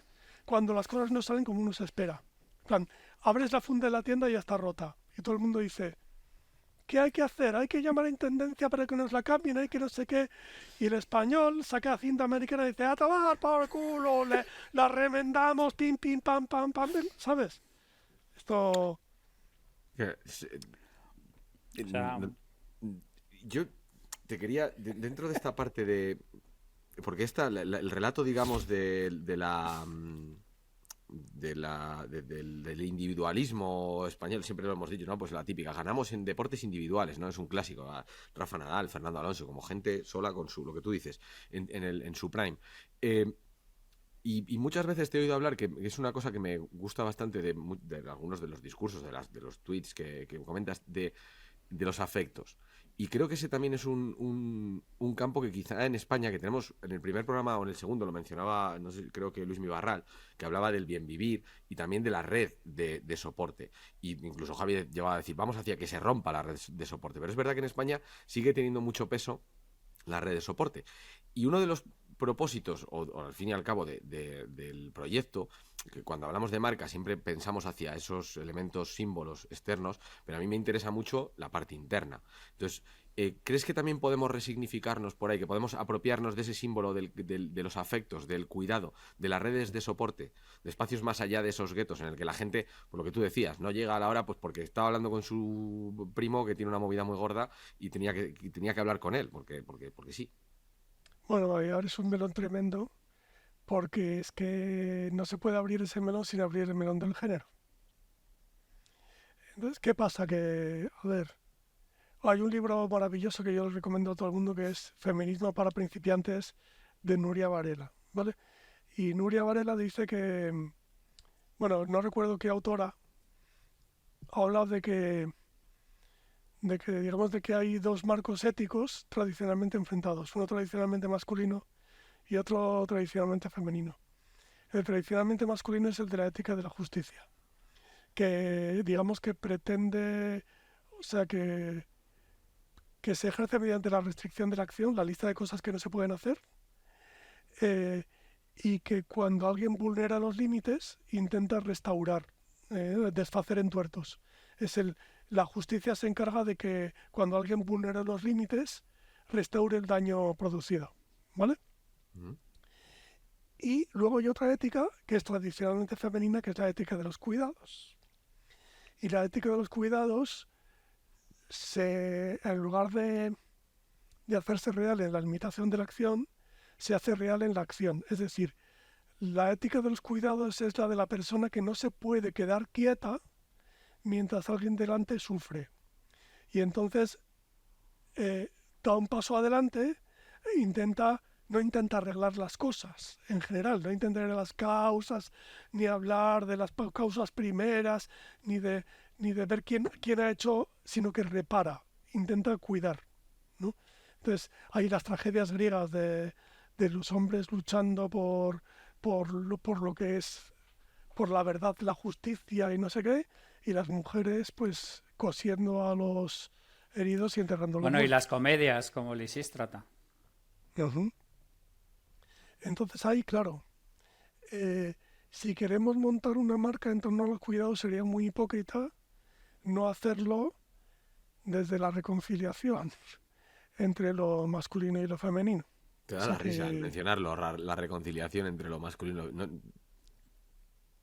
entonces, esto entre lo tradicionalmente masculino y lo tradicionalmente femenino, en el sentido de que joder, yo decía hace tiempo con John Cuervas, ¿no? Que ningún hombre es un hombre completo hasta que le ha limpiado el culo a su padre. En el sentido de que, de que te están robando parte de tu humanidad y parte de tu desarrollo humano si tú delegas en una mujer, como hacemos casi todos, las tareas de cuidados. ¿Tú estás implicando que en general detrás de esa percepción solidaria de red y todo este tipo de cosas que normalmente asociamos al Mediterráneo moral, hay una, por decirlo de alguna manera, una estructura matriarcal detrás? O sea, quiero decir que España No, lo al que ha contrario. mantenido cosido de alguna manera este tipo de historias, porque si echamos la vista para atrás, digamos que las quejas normalmente asociadas a la España clásica y todo este tipo de historias son más bien quejas patriarcales, machistas, todo este tipo de cosas. Digamos que de alguna manera lo que planteas es que, pues por intentar entenderlo, es que hay una especie como de tensión patriarcal deshaciendo el tapete y una tensión matriarca intentando mantenerlo, un rollo Penélope o algo así. A ver, vamos a ver, desde la explicación de feminismo de la segunda ola, que la puedes comprar o no, es que la estratificación social del patriarcado primero impone una división de trabajo según la cual determinados aspectos materiales que nos sostienen la vida, como tener nuestros calzoncillos limpios, por así decirlo, o tener comida en la mesa, o tener nuestras camisas planchadas, se invisibilizan y se feminizan. De eso ya se encargan las mujeres. Y mientras los hombres nos encargamos de salir a cazar y de hacerlo épico. Ese sería un poco el gran teatro patriarcal. En las sociedades que llamamos matriarcales, mal llamadas matriarcales, sobre todo en el norte de España, ¿no? donde las viejas diosas druídicas se transformaron en vírgenes, ¿no? Lo que se hace es mitificar las buenas cualidades de las mujeres, ¿no? María siempre virgen, que sea aquí la esclava del Señor, hágase en mí según tu palabra, y entonces ese es digamos, la génesis de algo que yo creo que está mal llamado matriarcado y que en realidad es la declinación típicamente hispana e hispanoamericana del machismo, que es el marianismo, ¿no? Que toma a la Virgen como ejemplo supremo de mujer. Y que lo que dice es, ¿qué seríamos sin nuestras santas? Ellas son mejores que nosotros. Nosotros no tenemos remedio, ¿no? Menos mal que están ellas para salvarnos de nosotros mismos. Entonces, las admiramos y utilizamos esa admiración, incluso consideramos a nuestras santas mejores que nosotros, ¿no? Pero esa admiración es la excusa para mantenerlas en sus lugares subalternos. ¿no? Haciendo de la intendencia para que nosotros nos podamos dedicar a hacer épica. Entonces, mientras eso no lo arreglemos, ¿no? Mientras no nos pongamos nosotros a hacer intendencia también, ¿no? Y abramos espacios para que ellas puedan hacer épica, no podremos reconciliar las dos cosas. Claro, bueno, es que aquí, eso, claro, lo que tú decías nada más empezar, esto es un verdadero melón, porque yo lo veía más por la parte de las redes de soporte, pero es verdad que esas redes de soporte están en su mayor parte sustentadas por mujeres. Y yo siempre, por ejemplo, digo mucho eso de que una familia no se le ven las tripas hasta que se muere la abuela. A veces puede ser el abuelo, pero como suelen durar más ellas, es cuando se muere la abuela, cuando la gente saca los cuchillos navajeros y empieza a pelear por la última peseta. Entonces, sí, nada. Pues cambiamos de tercio si quieres. No sé si nos queda algo porque tenías muchas cosas muy interesantes apuntadas sobre esta parte. No sé si nos queda algo o podemos pasar de tercio. Tira para adelante. A gustísimo. Pues ¿por dónde quieres ir? ¿Por la parte de arreglar España o por la parte de arreglar la ingobernable? Porque aquí con el tema de lo femenino hemos abierto ya un tema que va en... Vale, pues. Con lo de la el que yo estoy ingobernable. totalmente O sea, yo me de acuerdo. tenía que apuntar 3 cosas, ¿no? Que una de ellas ya hemos hablado, tíos, más diversidad de género, ¿no? O sea que... Buah, o sea, que voy a habéis decir la armado típica que aquí achacan. Qué una movida. España ingobernable que parece la aldea de los pitufos con Olga Russo haciendo de pitufina token. Estaba María también. Y María. Más señoras, por Dios. Bueno, pues hacen falta más señoras. Luego, más diversidad generacional. O sea que he hecho en falta gente de la generación Z, incluso de la generación alfa, ¿no? Que son generaciones excelentes, están saliendo súper españolas y súper españoles. O sea que gente súper extraordinaria, de verdad. O sea... Eso le tenemos que poner remedio pronto. A las luego, dos hay que poner remedio pronto. Y luego tú mismo lo has dicho, Alex, al inicio, que la menos las heridas de la leyenda negra, como que no hace falta revisitarlo por 4ª vez, que vayamos a más diversidad en esos relatos de España, ¿no? Yo creo que hay un deje por mi lado, o sea, yo asumo una parte en el sentido de que por la parte de diversidad de género llevo pensando desde el principio. Es decir, al principio de hecho intentaba siempre, como lo comentaba con Javi, que tuviéramos, como se planteaba como debates, pues que hubiera hombre-mujer. ¿Qué pasa? Que de repente encontramos con el tope que yo me echo muchísimo en cara, que de hecho nosotros con el equipo en Microbio lo hablábamos mucho, que es que no tengo referentes mujeres, no tengo tantos referentes mujeres como hombres. Y de hecho es algo que, pues la típica, ¿no? Cuando tienes una hija, empiezas a caer más en esas cosas. Y es algo que se nota. Y es algo que Imagínate cuando tienes 3. Te lo dejan bien clarito cada día, de que no sabes de qué va esta vaina, bro. Entonces, realmente hay que, vamos, yo es que desde aquí lo comentaré, hay que hacer un llamamiento para eso. Luego, mucho tiene que ver porque luego tenemos muchas entrevistas lanzadas que se irán croquetando ahora, que ya hay más mujeres en el aspecto, pero es que te lo compro uno tras otro. La diversidad generacional literalmente no lo había ni pensado. O sea, es algo que se me había escapado del radar, pero a 100. Porque luego lo complejo, digamos, es encontrar a alguien que también se preste a hablar. Claro, que luego entra el tema. Que ese es un problema con las mujeres también, ¿eh? Ahí ya no lo sé tanto. Pero debería de ser, pues eso, que pudiéramos abrir por ahí. Que, por ejemplo, Mariano, por ejemplo, ha intentado llevar de manera paritaria siempre a los congresos de charla de CEO y cosas por el estilo. Y el último nos dijo que tuvo que preguntarle a 46 para que 3 aceptaran. O sea, quiero decir que es que arrastramos un montón de problemas estando completamente de acuerdo contigo y discutiéndote cero, César, ¿vale? No, bueno, creo que eso tiene que ver con lo que comentaba César, de que al final hay una una resignificación, hay un rol que la propia mujer tiene asumido y que eso, es decir, que le preguntes a 47 y que te contesten 3, quiere decir que esas 47 quizá tengan ese síndrome del impostor provocado por lo que sea. O bueno, puede ser que las 36 sean... una mano con creo que tengo por aquí un par de posibles Sí. Y luego sobre todo es que es muy importante que cuando invitas a una señora, que lo primero es que no se... Aquí están 3 señores hablando de señoras. Señora, ¿sabes? En plan de... No, venimos para tener la perspectiva de una mujer para tomar por culo. O sea, porque entonces ya piensas, bueno, estoy aquí por mi condición de mujer. No. O sea, bueno, esa es mi grandísima pelea con las putas cuotas de los cojones. Que es un problema que intenta revertir una serie de cosas y yo personalmente creo que es infantilizar a las mujeres. Que me parece un error de primer nivel. Claro, pero para no llegar a eso tienes Mira, que tener sobre referentes. eso, yo tengo un punto de vista distinto, y es que eso que dices, Alex, de la falta de que los tíos solemos engorilarnos entre tíos, y entonces pues tenemos pocos referentes mujeres, hay que investigar más Sí, sí, para sí. encontrar, o sea, lo que no se puede de ninguna manera, ¿no? Es alcanzar la paridad invitando a mujeres, o sea, que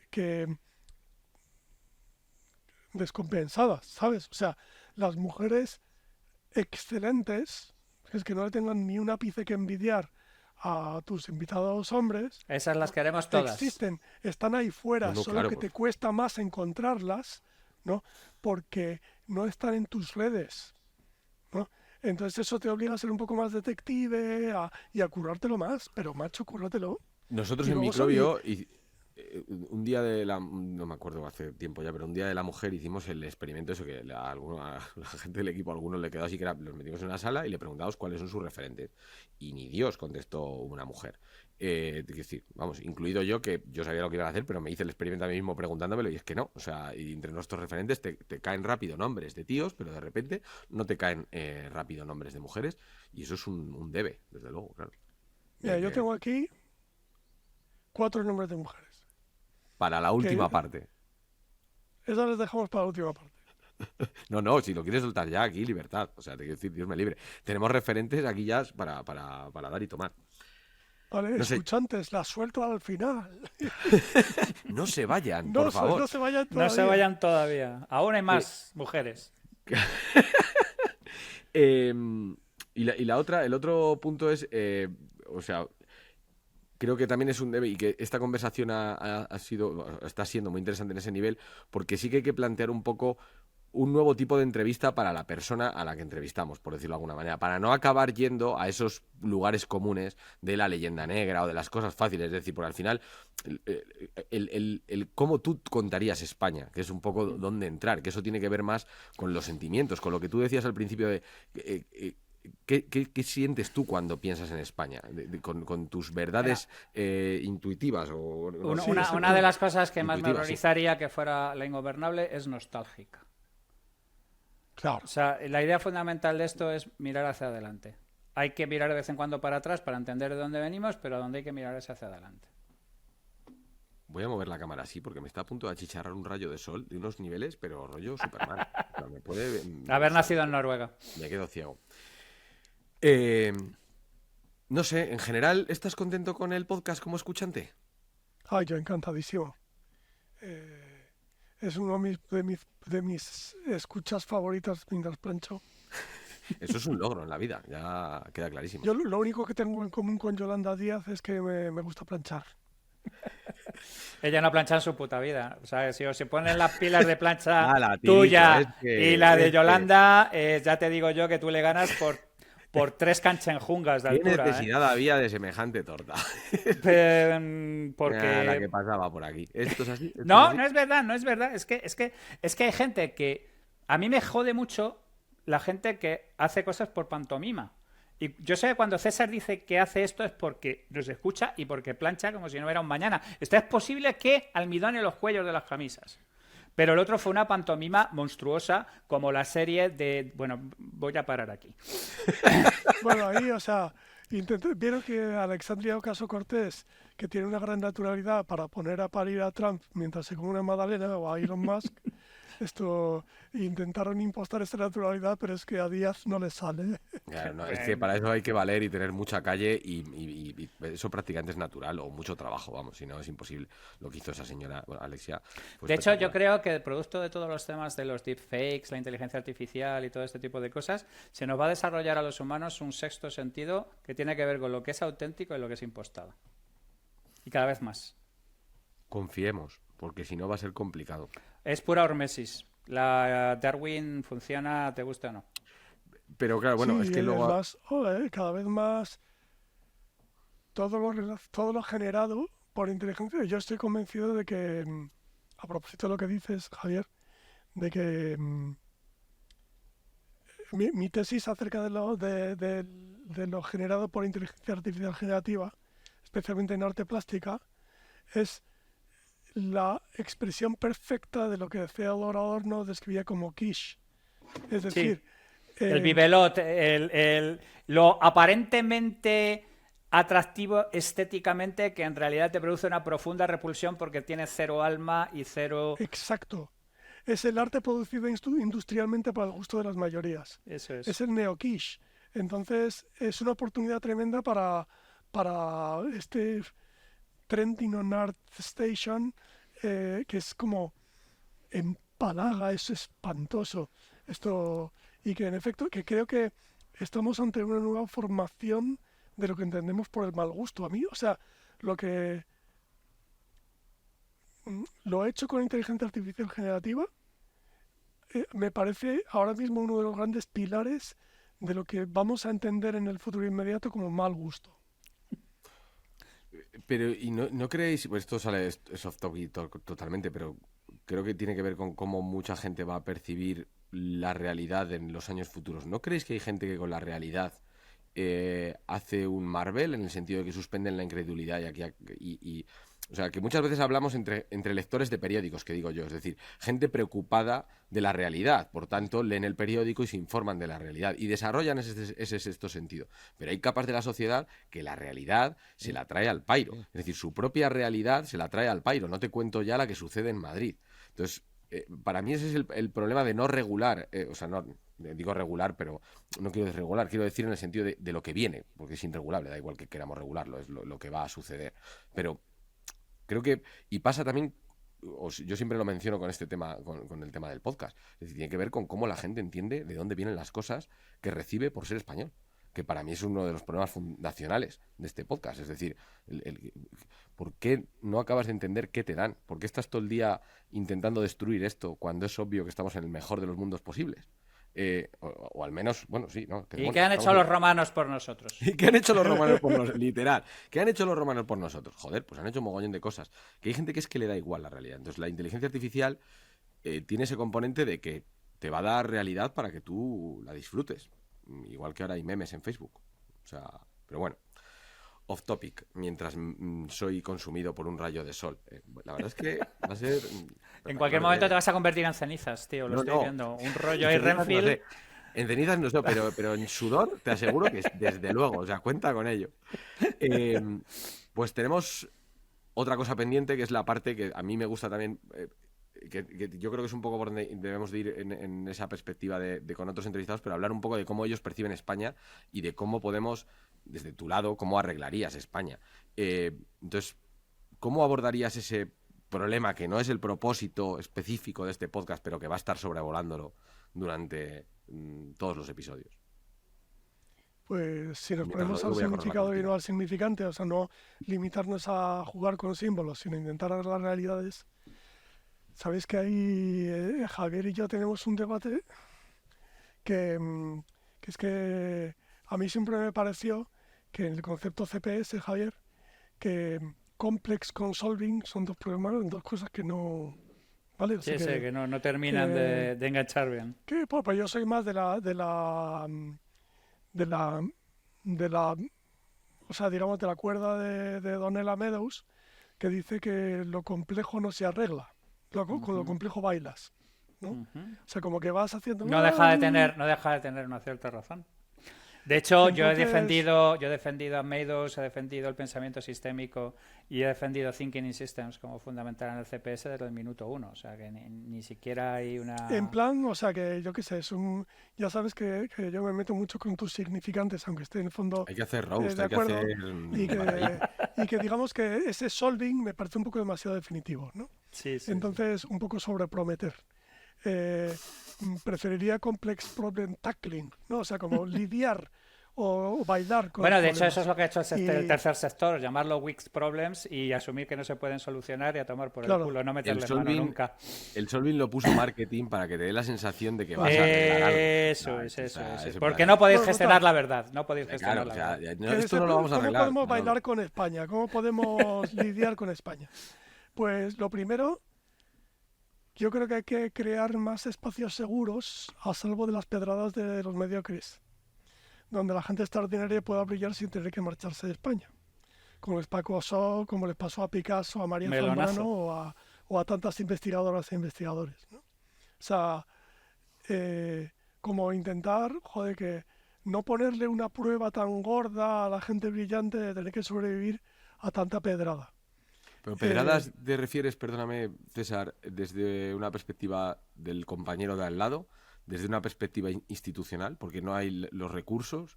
Quiero decir, porque batallar contra o conseguir que yo deje de ser un envidioso cabrón es difícil, por decirlo de alguna manera. sí, pero por lo menos a lo mejor, yo qué sé, es que podríamos crear espacios a salvo de esas dinámicas, ¿no? En la que ya sabéis que lo malo de la competitividad española es que declinamos la competitividad en términos de que cuando alguien asoma la cabeza, le pegamos pedradas al suelo y que no se levante, ¿no? En lugar de voy a intentar ser yo mejor que ella o que él, ¿no? Ujú. Eh, y ese es el puntito de lo malo ya. En esta casa se odia a todo lo luterano y esto no podría estar más de acuerdo, pero me refiero a que o todo lo calvinista, ¿no? Por favor. Pero el punto Hay que ese hacer de... un, hay que hacer Están una, las dos cosas hay que, metidas bajo... hay, Luterano es una especie de término paraguas hay que que hacer engloba toda la gente que come raíces heladas y se levanta a Sí, las pero 5 de la mañana no para hacer burpees ni el subnormal. hay que hacer un Pero, felpudo, pero, por favor. Hay que hacer un felpudo. En esta casa se pero que os odia lo a todos compro los luteranos. totalmente, A ¿eh? tomar por el culo. Pero totalmente. Aquí Concilio de Trento a lo bestia. Correcto. Esto... Y... eh, que, y que a lo mejor eso sí que hay que cogerse los calvinistas un poquito, en plan de, cuando veas a alguien mejor que tú, ¿no? Ayúdale, joder. ¿Sabes? Ponte a sus Es un órdenes activo. o, exacto, o Reconócelo. intenta, reconócele, escúchale. Esto, em, y, y ponte a su mando, ponte a su servicio, o si crees que puedes ser mejor que ella o que él, intenta serlo, ¿no? Pero no le bajes los humos, que es lo que se hace aquí, ¿no? En cuanto a no, esa persona hay que bajarle los humos, ¿sabéis lo que digo? Sí. Sí, es un clásico. Literal. Tenemos, Luego lo una, otro, tenemos un aborrecimiento hacia la excelencia no heroica que es delirante. Porque delirante O sea, es se como absolutamente. te si... permite la excelencia cuando haces una cosa absolutamente mongólica. O sea, completamente descerebrada. Ahí a tope contigo y a full. Pero una excelencia sostenida a lo largo del tiempo es insufrible. Insufrible. Porque, o sea, y claro, tendremos que aprender a ver, esta persona va a ser la marea que levante todos los barcos, vamos a ayudarla, ¿no? Ujú. Luego, lo otro sería, ¿cómo podríamos conseguir más veces eso que conseguimos tan raras veces, que es montar equipos de gente excelente?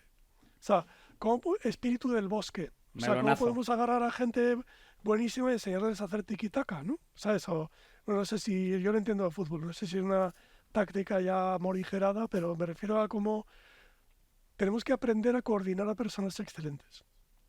Sí, señor. Que además a personas excelentes que solo se dejan mandar por gente a la que respetan. Correcto. ¿Ha oído Pues usted hablar de verdad, las altas capacidades, amigo?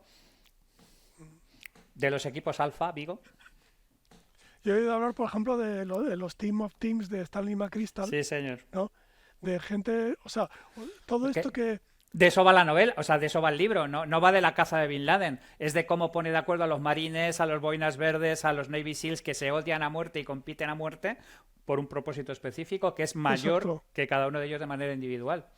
Hablábamos antes de cómo en el campeonato del año pasado el Mundial Femenino de Fútbol tuvo varias capitanas a lo largo de todo a lo largo de todo el el torneo. campeonato.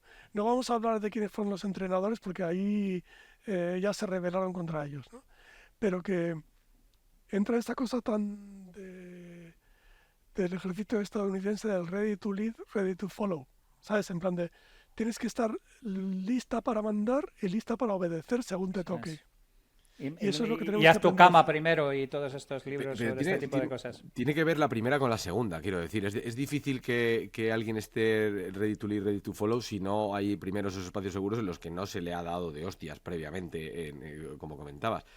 Me acuerdo, siguiendo el ejemplo que comentabas del Mundial de Fútbol, el caso que, claro, aquí entra todo lo que configura muchas de las cosas que pasan en este país últimamente, que es Luis de la Fuente, el seleccionador que luego ha ganado con la selección masculina la Eurocopa, salió de la parte de la selección femenina hasta cierto punto tarifando, de una manera rara, con toda esa movida que hubo allí extraña, Y luego su propio personaje, que podría haber sido un del Bosque, en realidad se ha quedado como hacia otro lado, se está orientando hacia otro lado. Y hay gente que compra el personaje y hay gente que no compra el personaje. Cuando en realidad la realidad es que ese señor ha ganado una Eurocopa con unos chavales muy jóvenes, con lo cual el mérito es indudable. Pero ahora sí hay gente preguntándose si ese perfil es o un machista, o es un buen entrenador, es un buen cristiano, como muchos perfiles que anulan los anteriores. Seguimos teniendo eso, bueno, es que creo que era el ejemplo por lo de los espacios seguros, que ya te digo que no sé si aplica exactamente, pero me ha venido a la cabeza ese señor, porque me ha parecido curioso el trato que ha ido teniendo bien, pero bueno. Perdona, no te Bueno, ahí corto, Pecho. podríamos entrar en el tema Rubiales, la No, federación. no quiero O entrar ahí. sea, No, solamente quería porque como a Del Bosque, por ejemplo, lo que se le decía es que lo hacía cualquiera, que lo único que había hecho era ponerlos de acuerdo. Y a Luis a Luis, Lo claro, único, joder, claro, lo único claro, que había pero hecho quiero decir, es suspender la gravedad, pero es lo eso, si te mismo. pones, cualquiera lo hace. Es a lo que te voy, claro, que claro. siempre hay una excusa independientemente para lo que sea. Y cuando aparece un señor que no conocía ni Perry, porque Del Bosque tiene una trayectoria enorme, es decir, que ya puede haber generado sus filias y sus fobias por muchos años en otros equipos, pero este señor que venía de ningún lado, sucede algo similar, consigue un gran éxito, pero su perfil o su tal, pues es como, bueno, es que puede ser esto, pasó esto, otro, sombras, ponemos una sombra, sin más. Ya está, perdón, César, dale. Y luego ya otra asignatura pendiente en España súper seria y que se va a hacer cada vez más urgente es aprender de diversidad. Hemos hablado de diversidad de género, pero también diversidad de origen, eh, generacional. Tenemos que aprender a vivir en diversidad y a brillar juntas y juntos en diversidad, ¿no? Y entender que la diversidad trae consigo tensiones inevitables y que tenemos que aprender a administrarlas y a trabajar con gente diversa y a hacer cosas brillantes a pesar de ser gente diversa, ¿no? Yo, eh, o sea, no olvidemos que, que vivimos en un periodo histórico que todavía no ha llegado a los 600 años y que yo llamo el audaz experimento monocultural de los reyes católicos, ¿no? O sea, que se fueron a buscar las Américas y simultáneamente ¿Cómo la les, cagamos ahí, macho? les, Mira que les No, no, dijo, pero es que hay un no, montón de gente claro, que ha hablado de oportunidades perdidas con la ilustración, con la esta. No, donde la cagamos claro, fue ahí, tío. les dijimos primero a los árabes y luego a los judíos, o al revés. Esto o te conviertes o te echamos, les hicimos la vida imposible, eh, pero no olvidemos que no llegamos a los 600 años de experimento monocultural de los reyes católicos, mientras que España hubo coexistencia y tensión entre tensión productiva, entre, entre reinos musulmanes, reinos Sí, sí. cristianos, una presencia judía importantísima durante 8 Y siglos una y que, carrera a la excelencia por varios frentes, cada uno con su escuela. Y había sitios donde se podían juntar entre ellos, además, y compartir cosas entre ellos. ¿Cómo nos cortamos un brazo en ese proceso, tío? Es claro, increíble. y mientras tanto han quedado huellas de que, o sea, por ejemplo, la presencia de los musulmanes en España pues no deja una huella genética muy grande, Mm. pero por ejemplo, ¿cuál es el idioma del mundo con más palabras de árabes después del árabe? El nuestro. Y, y nos empeñamos hemos en sido más narrar. tiempo árabes que España, ¿no? O sea, que lo comentábamos antes. Eso Realmente, es que, por ejemplo, yo tengo una cosa que se llama el Migra Quiz, que lo uso en encuentros sobre migraciones y tal, y que una de las preguntas que hago en el quiz es, ¿qué es más de aquí de toda la vida? ¿Una mezquita o una tortilla de patatas? ya me quita. Eh, Resulta que la primera mezquita en España es del 999, o bueno, o de antes, del 800 y pico, y la primera tortilla de patatas hecha con tubérculos traídos del Perú y con esto es de 1780 y algo. Esto, Las o yo guerras qué sé, o que el napoleónicas, ¿no? Ya digo yo. cajón, o que Porque el cajón flamenco, ¿no? el cajón flamenco lo inventaron los peruanos. De hecho, si Esto, quieres realmente que provoquemos un incendio, hablamos de dónde viene la sardana o, por ejemplo, cuántos años hace que se inventó el cachopo. Y entonces ya directamente pues tenemos un incidente diplomático con retirada de delegados de gobierno y cosas por el estilo. ¿de dónde viene la sardana? Dímelo. Un Pero sí, jiendense, a finales del 19. madre mía, ese gentilicio no me lo sé, tío. De ¿Qué quiere Jaén, decir alguien de Jaén? Pues fíjate. O sea que la sardana es charnega. todo a tope. Entonces, claro, o aprendemos Nada es real, a... nada es real. Podríamos hablar también de la mitad de los nombres que se inventó Sabino Arana, que se los sacó literalmente de los cojones, por ejemplo. Entonces, o diversidad o declive. O vigor híbrido o declive. Estoy completamente de acuerdo.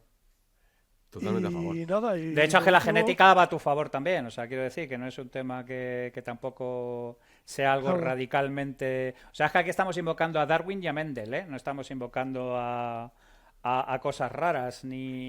La genética, y que tienes el ejemplo, yo lo pienso mucho, tienes el ejemplo de Estados Unidos, en el sentido de que con todas sus problemas, todas sus cosas, pero la capa hispana de Estados Unidos ha ido creciendo, aumentando, desarrollándose, y ahora va cristalizando.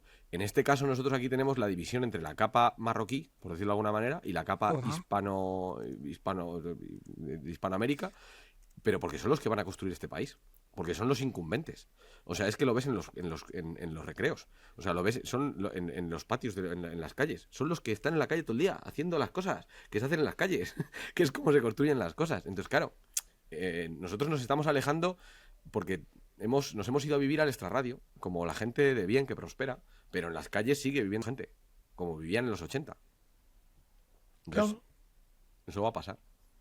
eso de vivir como se vivía en los 80 en las calles, me lo No, guardo para mí. no lo hago como nostalgia, quiero decir. Dios me libre a mí de querer volver a los 80 ni de... Este ni no de es un coña. programa nostálgico. No, eso nunca, vamos. O sea, yo crecí dando patadas a un balón y salía una jeringuilla. O sea, te quiero decir, ni puta gana tengo yo. La nostalgia es un error, que decía A Villalonga. lo que me refiero es que de esas tensiones, hasta cierto punto, surgen lo que va a ser la realidad del país en unos años, porque de esa gente prosperará, igual que ahora han llegado con nada, con el paso de los años prosperarán si este país va en el camino que tiene que ir, porque la otra es romperlo. O sea, no... Y hay que poner, o sea, es que tienen que cumplir nuestras costumbres, ¿no? Tienen que cumplir nuestras leyes. Eso es un tema, ahí, ese sí que es el tema, ese sí que es el tema, ese sí que es el tema. Definir cuáles son las Y, costumbres. y vamos a construir España juntos y vamos a dejar que nos cambie eh, el vigor híbrido y la gente que venga de fuera, vamos a dejar que nos cambie a mejor. Pero ¿qué conservas del Eh, barco para que el barco siga siendo el mismo? Eso es la pues eso paradoja del son, barco Claro, de Teseo, sí, tío. por eso me refiero. Es decir, algo tiene que quedar del barco para que el barco siga siendo el mismo más allá de las fronteras geográficas. Es decir, porque las demandas de las nuevas personas son distintas y la herencia es distinta y tienes que mixearlo todo. O sea, todo tiene que ir encajando y es lento, pero algo tiene que pues hay que quedar del barco. armar, o sea, tú dices que los estadounidenses mal que bien medio lo lograron, ¿vale? O sea, su lema es et pluribus unum, de muchos uno, y yo me acuerdo, o sea, con un PSA, un anuncio de estos institucionales que salía gente de todo tipo de color de piel y formas de nariz y religiones diciendo I am an American, y era súper emocionante. Y el relato del crisol lo han sabido armar, ¿no? Y el crisol es nuestro futuro inevitable. O sea, entonces, ya que es inevitable, hagámoslo constructivo. Ni la pega. Ni la pega. Es que de Pero hecho lo demás es una fantasía eugenésica infantil completamente desconectada de la realidad. Claro. y nos vamos a quedar sin tiempo. La gente que se pone como antimigrante y natalista, pero ¿tú cuántos hijos tienes? O sea, yo soy séptimo hijo, tengo 3. ¿Tú qué has hecho? ¿Tú qué has hecho? A ver. Vete a hacer hijos, hombre. Y calla la boca ya. Ponte ya a darle, hombre, que vamos cortos de muchachos para pagar las Búscate a pensiones. alguien racialmente compatible Y tira para y adelante. que no tenga las miras muy altas y tira para adelante. De hecho, tenía aquí apuntado, pero nos vamos a quedar cortos porque sé que tienes otra cosa para arreglar España y querría que la comentaras porque es interesante. No quiero que la dejes ahí. No, Pero me esa es interesaba muy también, bruta. muy rápido, la parte de esenciales y de cómo está, porque sé que precisamente ha ido en eso, la iniciativa para intentar pues la regularización de no sé en qué punto está y te has estado muy involucrado en ello también. Ah, bueno, sí, estás hablando de la iniciativa legislativa Sí, popular para una regularización extraordinaria de personas migrantes en situación administrativa irregular, que la iniciativa legislativa ha sido súper sencilla porque no ha habido más que copiar el texto legislativo de la última que se hizo con Zapatero, pero antes que medidas técnicas que son sensatas y que ya hizo ya hizo González, hizo Zapatero, hizo Aznar. Aznar regularizó a cerca de 500.000 personas en situación administrativa irregular y con eso lo que consigues es mayor control, mayor imperio de la ley y bueno, y la gente de regularización ya que formaba parte un poco del consorcio para lograr esas firmas, ¿no? se unieron organizaciones tan diversas como la Conferencia Episcopal Española y Izquierda Unida. Y en medio la gente que puso más trabajo son Regularización Ya, que es la organización de personas migrantes más numerosa de España. Y ellos hicieron casi todo el trabajo de recogida de firmas, el mínimo para obligar al Congreso a discutir una iniciativa legislativa popular es de 500.000 firmas, se consiguieron 700 y pico mil. Y nada, no estoy muy al día de cuándo se va a discutir en pleno, etcétera. La situación en torno a eso ha empeorado. O sea, una medida tan técnicamente sensata que el gobierno de Aznar la hizo en medio de un consenso tremendo, ahora con el gobierno más progresista de la historia parece que es radiactiva y que no se puede hacer.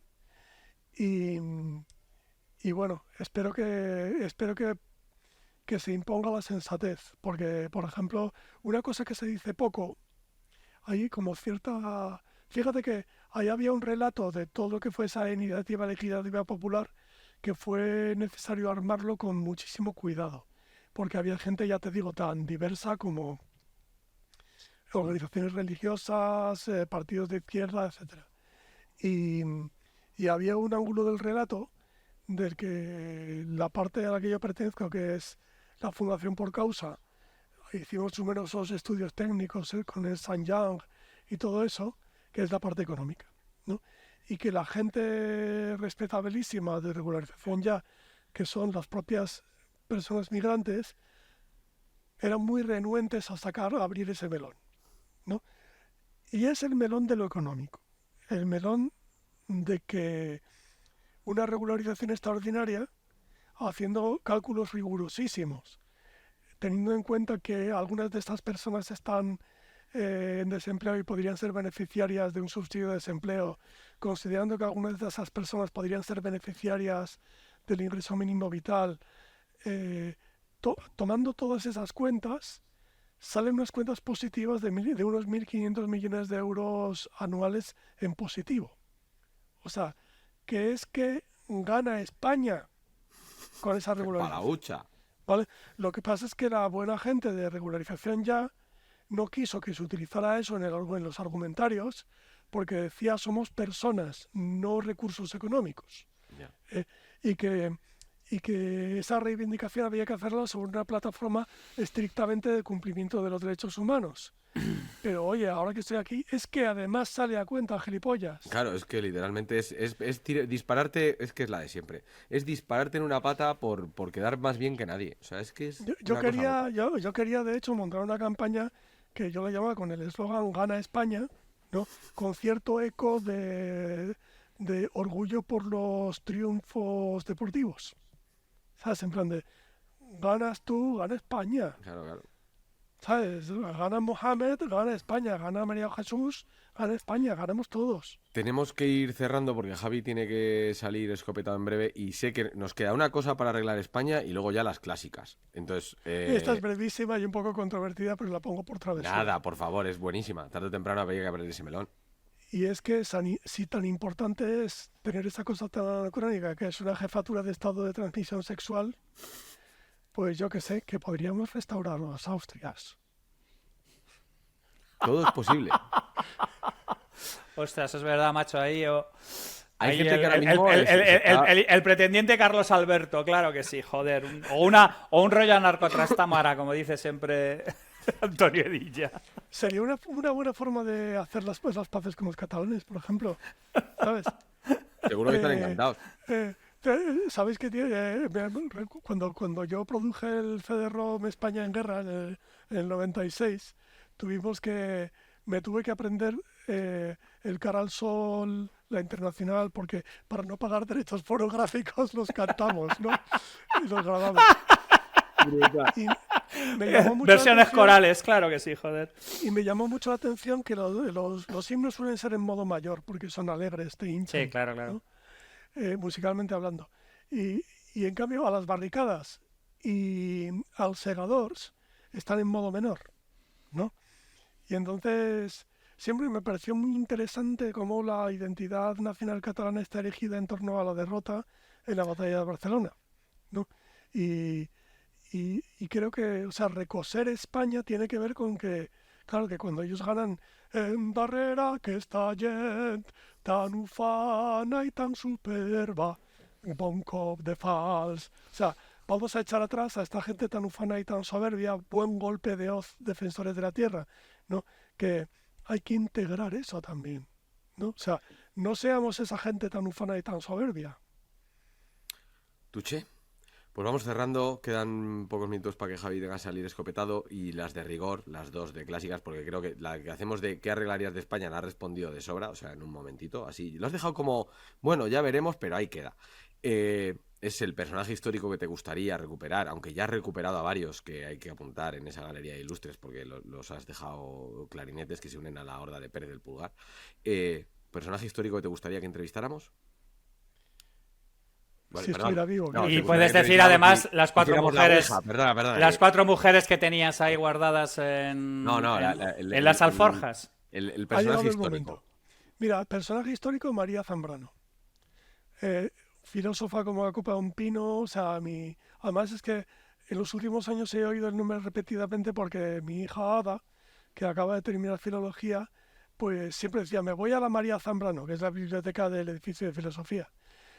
Ayudó a José Ortega y Gasset a organizar el Frente Español. Luego, cuando se dio cuenta de que la iniciativa adquiría tintes fascistas, lo disolvió ella misma, aunque, aunque las iniciales sobrevivieron en forma de falange española. Luego participó en las misiones pedagógicas de la Segunda República. En el 36 se fue a Chile, pero se volvió a España en 1977. Cuando le preguntaron que por qué se volvía si la República estaba perdiendo la guerra, contestó precisamente por eso. Luego se exilió en Cuba, México y Puerto Rico. Escribió 2 libros que tengo pendientes de leer por la investigación que he hecho, que son Los intelectuales en el drama de España y España, sueño y verdad, que hablan un poco de, digamos, del drama de España y lo que España intenta ser y no acaba de conseguir ser. Y que luego, bueno, una vez regresada, recibió el Cervantes, el Príncipe de Asturias, y que era una de esas personas excepcionales a las que había que haberles creado un espacio seguro, porque fíjate que ella misma dijo que su época más productiva literariamente y filosóficamente fue durante el exilio, porque como muchas personas exiliadas vio que fuera de España se le expandía, que tenía como más espacio para abrir las alas, ¿no? Y que es la desgracia, ¿no? De cómo hay que irse de España para poder dar lo mejor de uno mismo, qué pena, ¿no? Y Y luego el nada, personajes vivos. listado, pim pam. A ver, una dificililla, pero que sería la leche.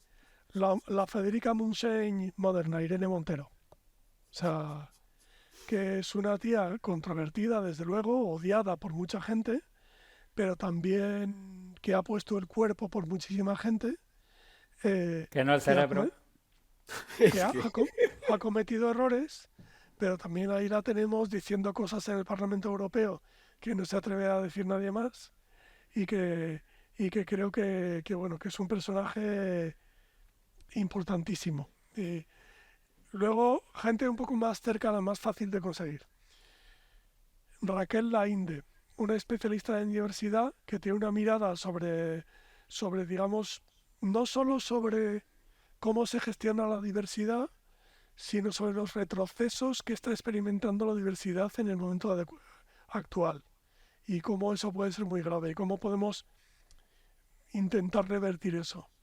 Luego, otra señora que creo que haría maravillas en este podcast es Elizabeth Rosselló, que es una historiadora que, que tiene una combinación maravillosa porque es historiadora y está especializada en futuros. Entonces, me encantaría oír lo que ella tenga que decir acerca de unir el pasado de España con el futuro de España, ¿no?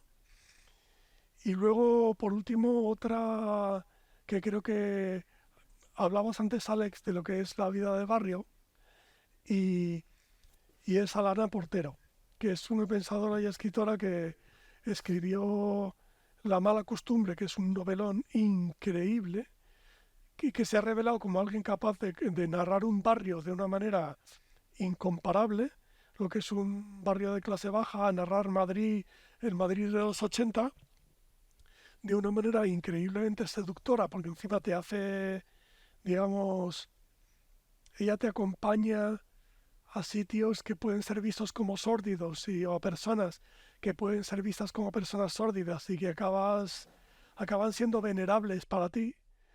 Y tengo muchísima curiosidad por cómo se plantearía ella, que, que también ha logrado narrar barrio, cómo se plantearía ella en narrar país.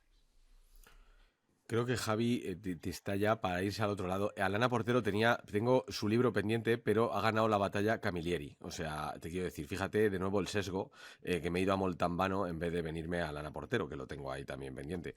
Date ese regalo, tío, es que vas a No, disfrutarlo sí, tanto. sí, lo tengo. O sea, literalmente tengo el libro, porque lleva bastante sonando ya Alana Portero. Vamos, a mí yo soy de estos de gente que le gusta así leer La cositas mala nuevas. costumbre es maravilloso. Javi, puede ir usted con Dios. César, mejor invitado ever, Sí. con muchísima diferencia. Don Javier, que Oye, puede ir perdonad, pero es usted que con Dios. No, estoy ya no, aquí con no. la gente de Dele la... duro. No se preocupe, continúe con la vida. César, ha sido un placer. César, a tus pies, como siempre, tío. Un abrazo fortísimo. Y nada, hablamos y hablaremos. Espero que vuelvas, la verdad. O sea, porque me ha parecido increíble todo. O sea, que muchísimas gracias y qué suerte, la verdad. Qué suerte. Un verdadero placer y gracias por invitarme a este proyecto tan bonito.